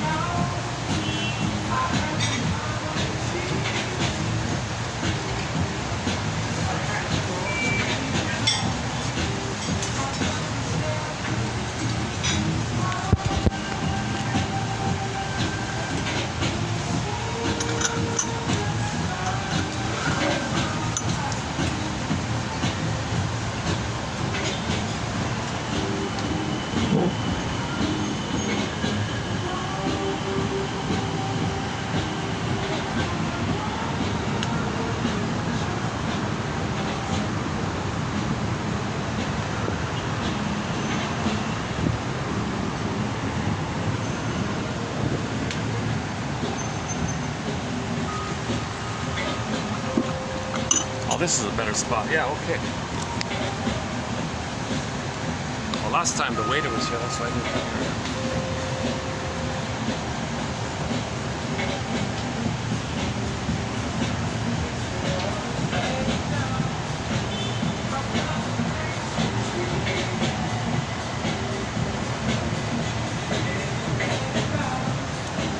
Oh, good, man. I don't have all the background. All right, good. So here's the first one's a very key quote here, I think.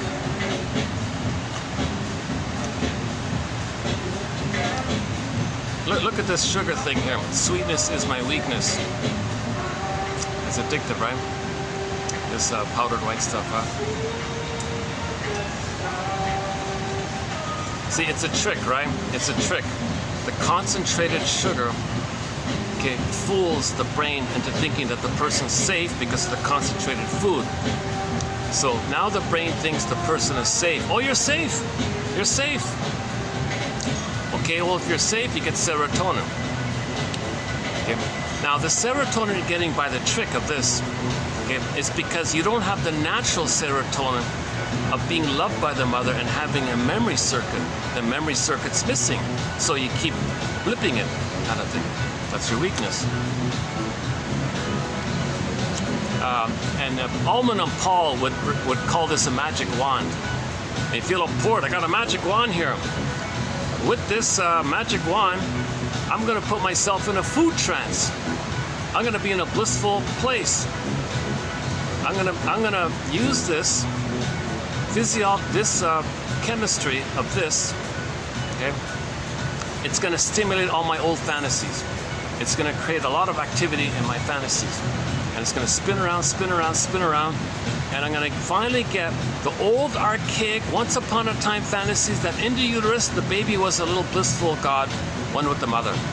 Invincible, powerful, he's the God, he's the universe, nothing can bother him. It's pathological nostalgia. He's regressing back to the blissful, good old days when he was a God in the uterus. So now you feel like a God, right? So you feel this is your magic wand.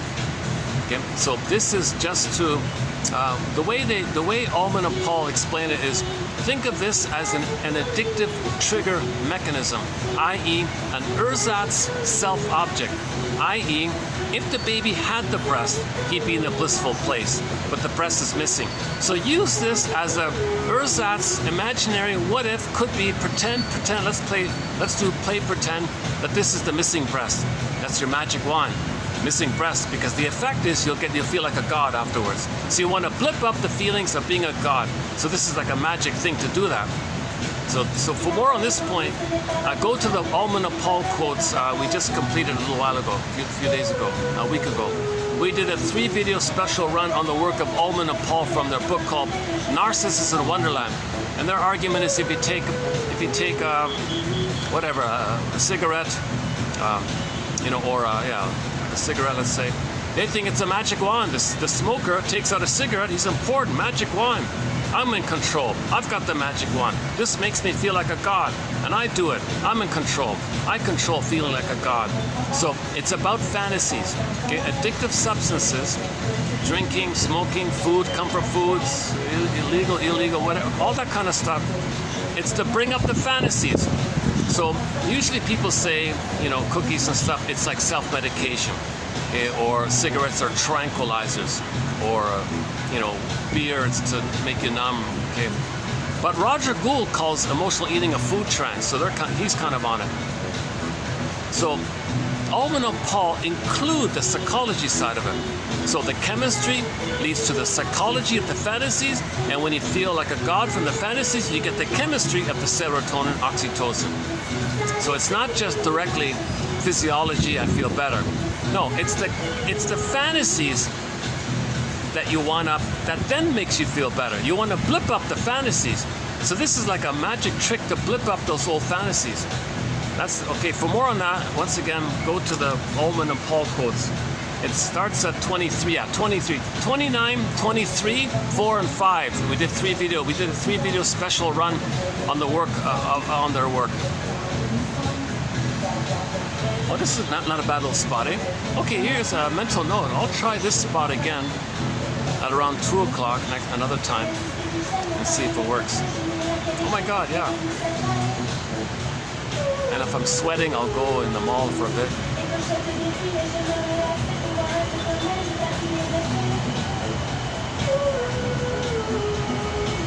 I can even reserve it, eh? Look at that.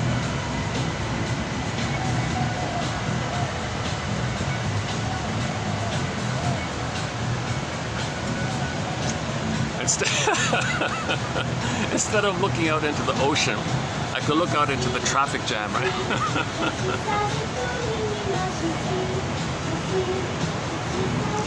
Instead of seeing the birds, I can see the traffic jam, right? And the SkyTrain.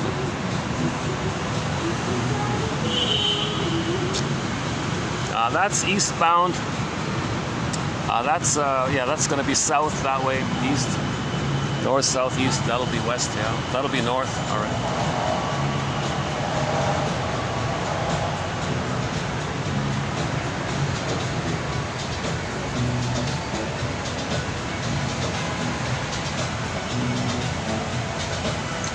Oh, and on the back of it says escape, huh?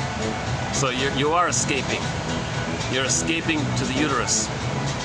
You're escaping. You're taking refuge in that escapism of going back to your fantasies that you're safe. Actually, you're not creating something new. You're bringing up something old. So you're escaping to the old place. And so you're in this little bubble. You feel relaxed. You hypnotize yourself. So Om and Paul call this stuff kind of like hypnosis. You're gonna hypnotize yourself that you're a little powerful little god in this illusionary kind of thing. Should we read it quickly? Should I read it? I could take it up.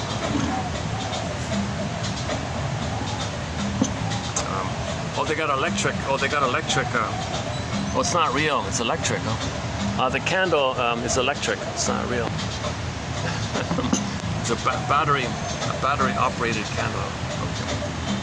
That's a good idea. For a place like this, yeah.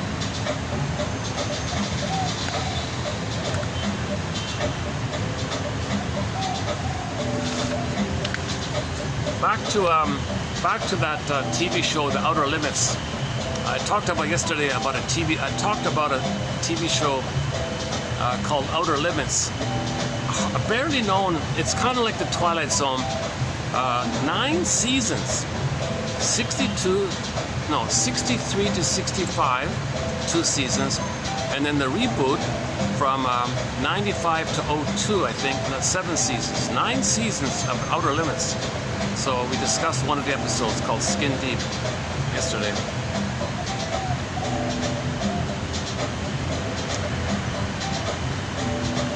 Okay, let's take up those. Since I mentioned Om and Paul, let's why don't we just do a quick where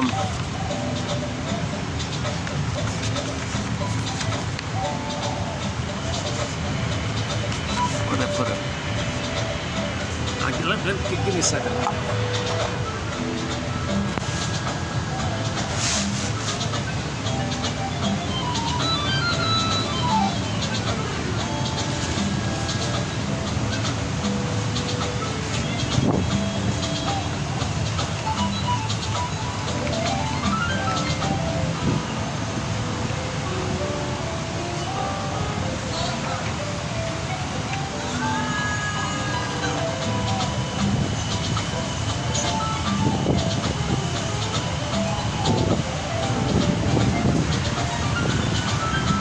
Once again, for the price of half a cup of coffee,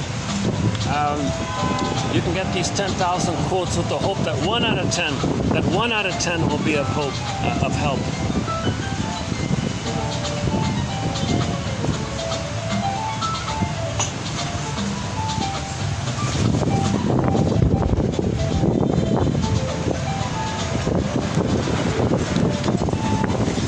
On second thought.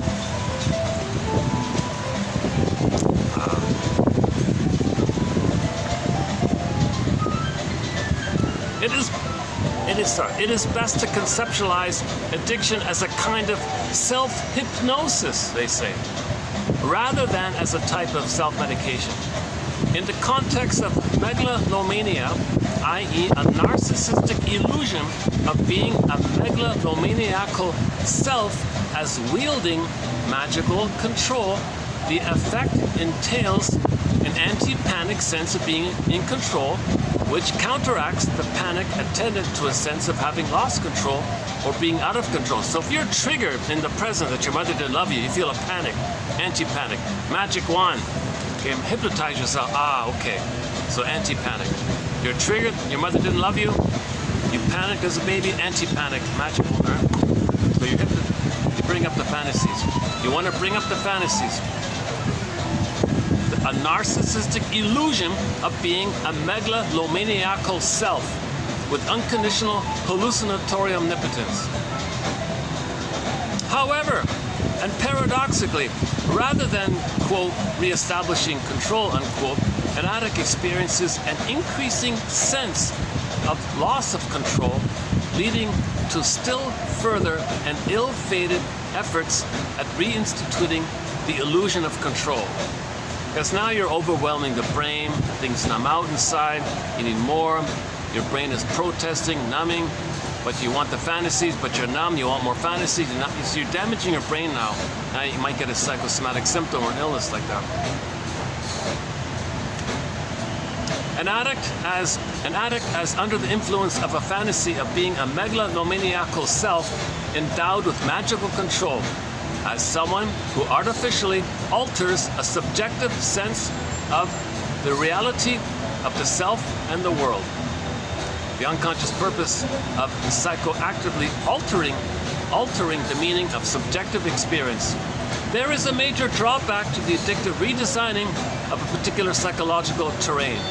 Inevitably, an addict only succeeds in creating what amounts to an illusionary domain, this solipsistic little dreamy thing. Such a realm of make-believe necessitates constant rationalizations. You're gonna lie. Oh, it's just one, what's the big deal? The advertisement showed that I'm a man if I drink a cigarette. The boob tube, that's mother. Mother's right, mother knows best. The boob tube, that's mother. Mother knows best. On the boob tube it says, you're a man if you drink a cigarette. So you rationalize, you make excuse. So that's called deceit.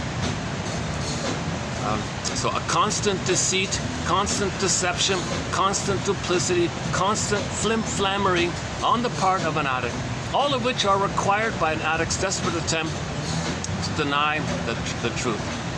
Eventually, an addict creates a shadowy netherland of half-truths, making it difficult for an addict to know the difference between fact and fiction. A world of make-believe is a crucial aspect of an addict's double and secret life as a narcissist in a wonderland. He's got a secret life, a schizoid, detached, secret fantasy life of a narcissist in a wonderland when he's smoking or drinking, whatever.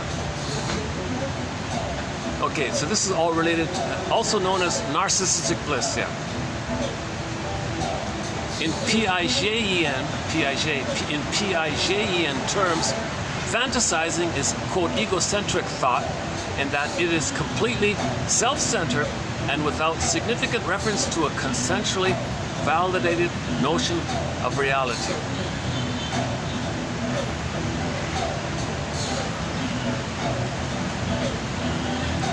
Based on a private form of logic that is not subject to the rules of logical thought derived from common sense, trial and error, induction, deduction, cause and effect. So you don't care about the secondary reality.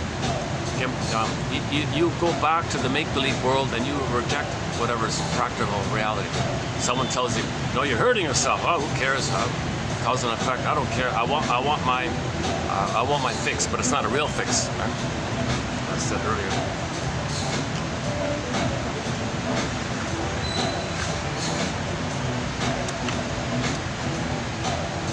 Okay, so again, these guys are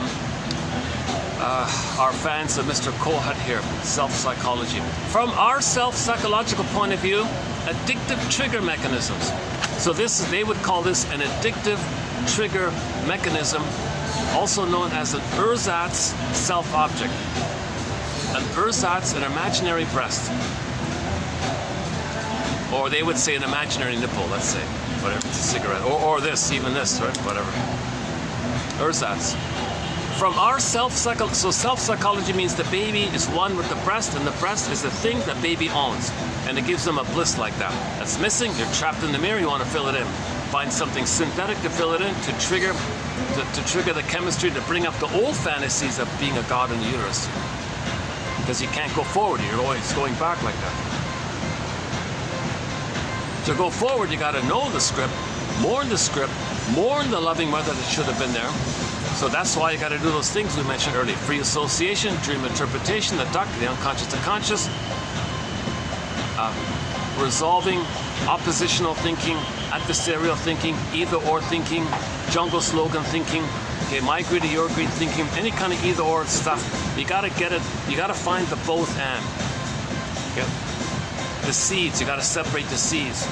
You gotta face the someday stuff we talked about earlier. Okay, the doomsday stuff we talked about earlier. Okay, you gotta get your parents' story that's honoring your parents to get the truth that they didn't love you. Okay, so that's riding the broccoli boat and Inside Out 2, free association. And then you now know what you couldn't back then, and maybe you can then feel what you couldn't have felt back then. That's the ab reaction and the release and the firebird and the phoenix. You get your feelings back. The pin pops out, your feelings back, and you get your identity. So you got to do that kind of stuff. From our self-psychological point of view, addictive trigger mechanisms, or ersatz self-objects, are viewed as magical agents that enable an addict to indulge via artificial means in archaic narcissistic fantasies and moods of narcissistic bliss. Maybe as a blissful oneness, also known as narcissistic bliss. Be careful with that phrase, follow your bliss. Be careful with that. As ersatz self-objects, addictive trigger mechanisms serve as a means by which an addict takes advantage of biochemical, physiological, and behavioral pathways, all of which lead to neuroanatomically sensitive areas of the brain. It starts when they act either directly or indirectly on specific areas of the brain, thus creating a powerful surge of cerebral activity.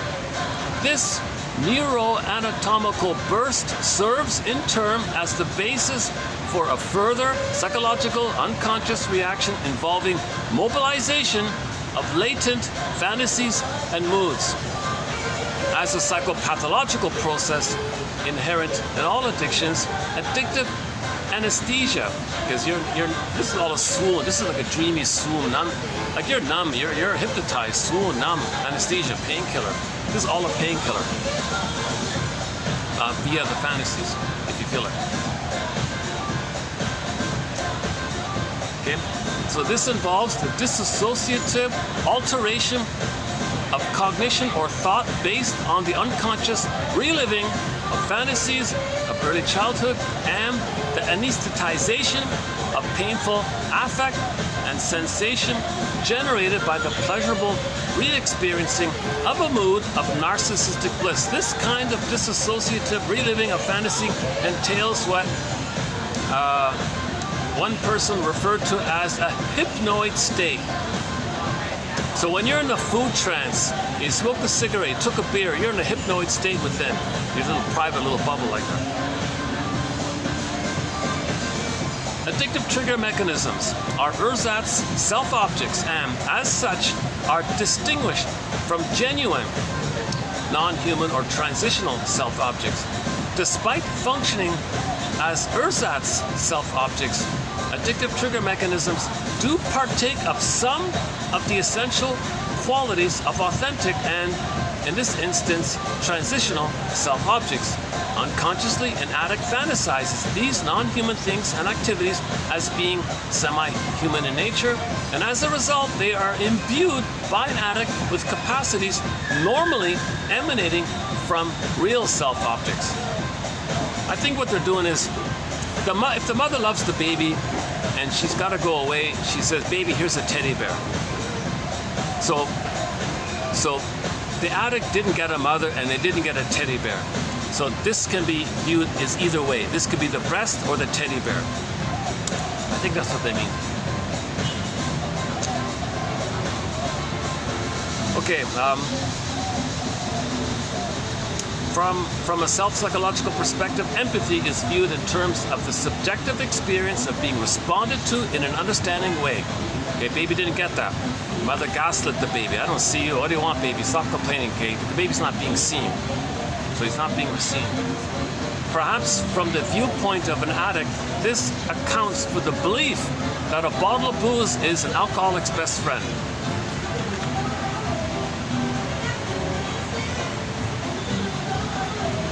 Right? Kind of makes sense.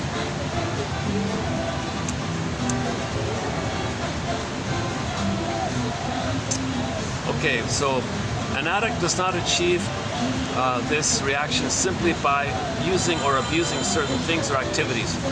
Of equal, if not greater importance, an addict must mobilize archaic, narcissistic fantasies and moods in order to achieve an addictive state of mind, the hypnoid state, right? Fantasy and mood are the crucial intervening variables for the addict. Fantasy and mood are the desired end, whereas physical or behavioral activity are the necessary means to the end. So you're not addicted to the sugar, okay? You're addicted to the fantasies that you end up getting via this. This is just a tool to bring up the fantasies and the mood. You're addicted to the fantasy and mood. You don't care if this gives it to you, or a bottle of wine gives it to you, or a beer gives it to you, or or prejudice gives it to you. Sadistic humor, sardonic humor might give it to you. Okay, so if you're acting with the narcissistic personality, see the narcissistic personality, you're always getting it, right? The narcissistic personality, they live in it. But if it's not enough, okay, if somebody doesn't respond, you can't convince yourself that someone's no good to make yourself. You can't lie to yourself all the time. If that doesn't work, if your narcissistic antics don't work, you might have a panic. Okay? Now you want the anti-panic. So then you may light the cigarette kind of thing. Oh. Gotta view this. Let's take a break here.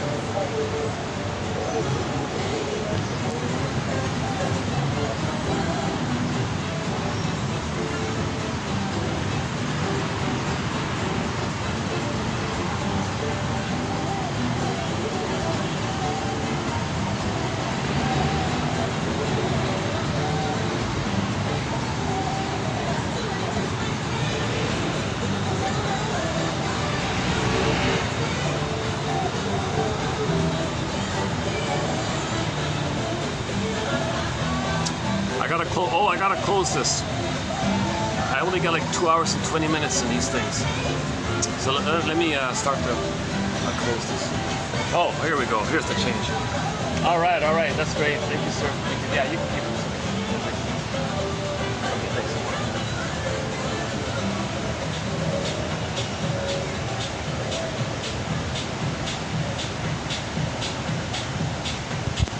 Well, at least I know how much it costs. All right. Yeah, it's basically double the coffee I had before, the big cup. This little one, and so this is what I had before, and this little one is double the price. It's half, or even a third maybe, and it's double the price. Because you're in a nice venue, right? Obviously. Okay, let's, that's too bad. I could keep going. I've got so much caffeine in me. I could go on for another 2 hours, but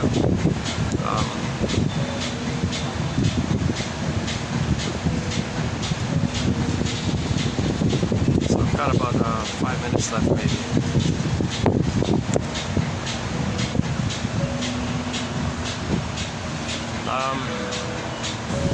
So the Twilight Zone, I highly recommend the Twilight Zone episodes, in particular Wong's Lost and Found Emporium, Memphis,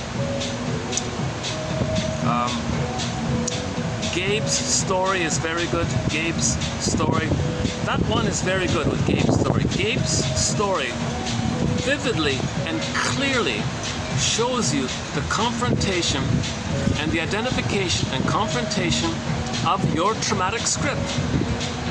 So Gabe, it was dysfunctional because he was waiting for mother's love. He was dysfunctional, waiting for father's guidance and protection. He never got it, so he's dysfunctional because he was still waiting. He was hoping like that. So mother didn't want him to be happy, so he stayed miserable, being loyal to the mother.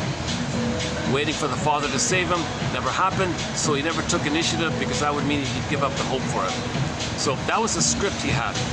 Okay, it led to all these problems, so then finally he wanted to face this curse, this script, this puppet master. So you see him facing this traumatic script, and they had 3 characters there. He had to face these 3 characters, which were voices of the script. The first character was like the mechanics of his dysfunction. The second one was kind of like a little more like the designer of the mechanics kind of thing. And then the behind one was the template. So you have to face those three. Kind of like in The Maiden King, got the three, you got to face the three. So he said to the template, to the voice of the template, all right, template, you're like a puppet master. You're making me a puppet. I'm tired of cutting the strings here. Oh, no, this is a template. You got to follow the template. No, I don't want to follow the template anymore. You're making me unhappy. You're a puppet master. I'm the puppet. No, I'm a man. I'm a person. I have a right to find myself. Oh, no, come on. That's a template. You got to follow the template. No, hell with the template. I'm tired of the template. I follow the template.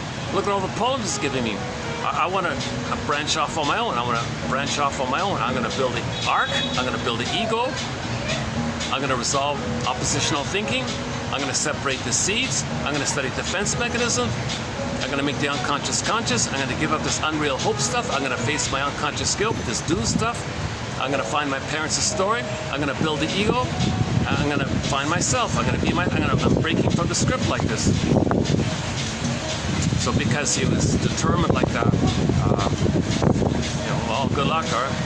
He was free. He emancipated himself from mental slavery. Played Bob Marley.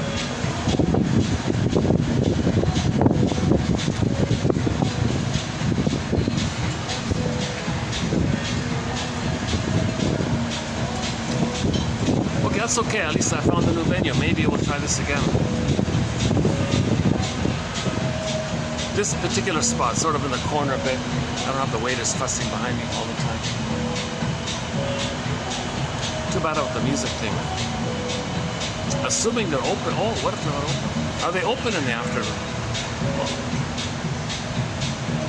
Oh, they might not even be open. Some of these places don't open until night. Maybe I came earlier or something. Well, if it's open, like around 2 to 3 to 4 like that, I'll come here. If not, I'll forget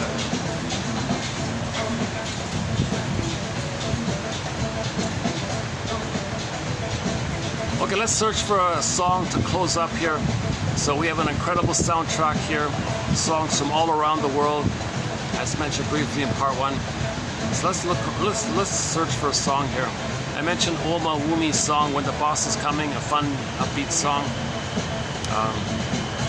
We recently played Farron, the folk singer Farron, F as in friend, E-R-R-O-N as in Nancy, the folk singer. She's got a great song called Ain't Life a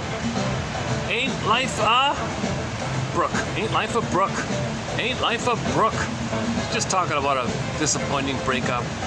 And was surprised by the twists and turns of life. Ain't Life a Brook? That's a great little song. She's what somebody referred to as an indie folk queen. She's got a lot of great songs.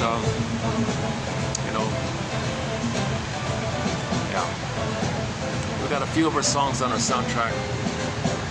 And Shell, the band And Shell, we've got like 7 or 8 songs on our soundtrack. Hayfield and songs from the Betty's Garden album.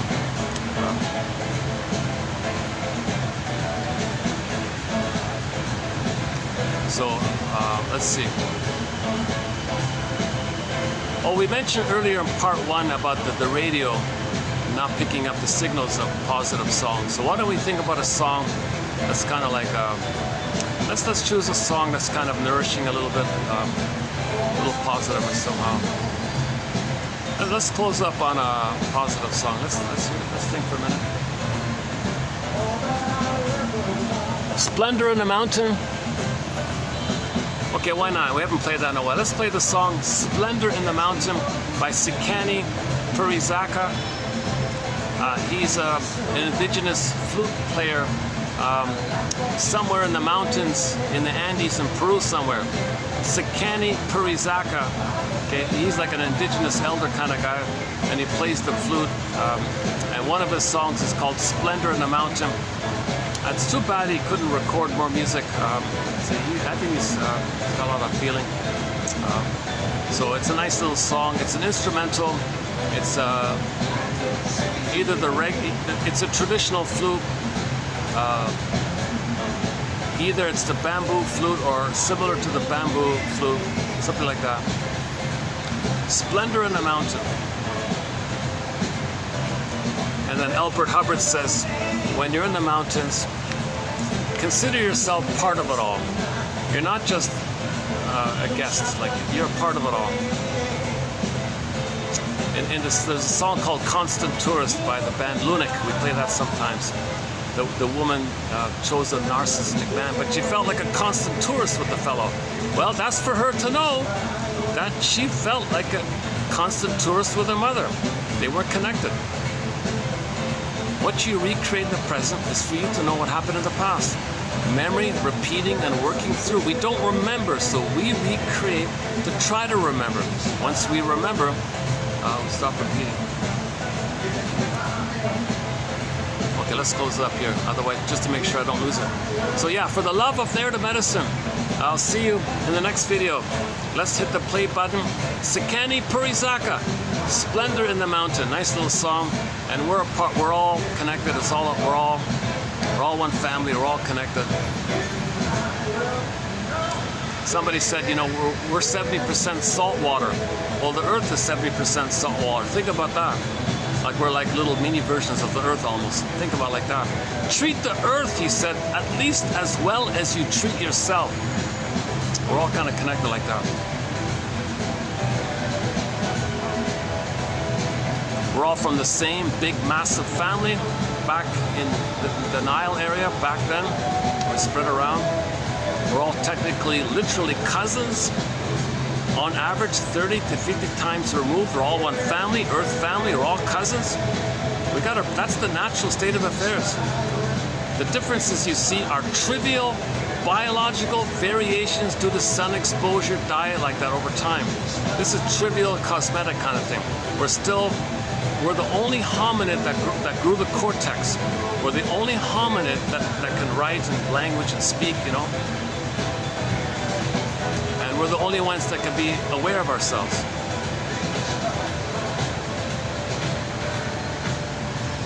So let's continue this journey to know ourselves. In a drive for healing, we got to know ourselves. I'm really stretching in here, eh?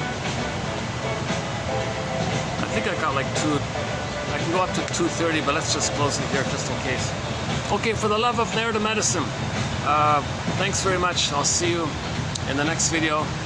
Let's press the play button and play the beautiful flute music called Splendor in the Mountain. And I'll see you next time. See you there. Thanks very much for the love of narrative medicine. And sometimes the quotes are very strange, so we'll keep posting some strange quotes. Thanks very much. I'll see you next time. Splendor in the mountain, splendor in the quotes, splendor in the coffee. Maybe not so much in the sugar, but I'll see you next time.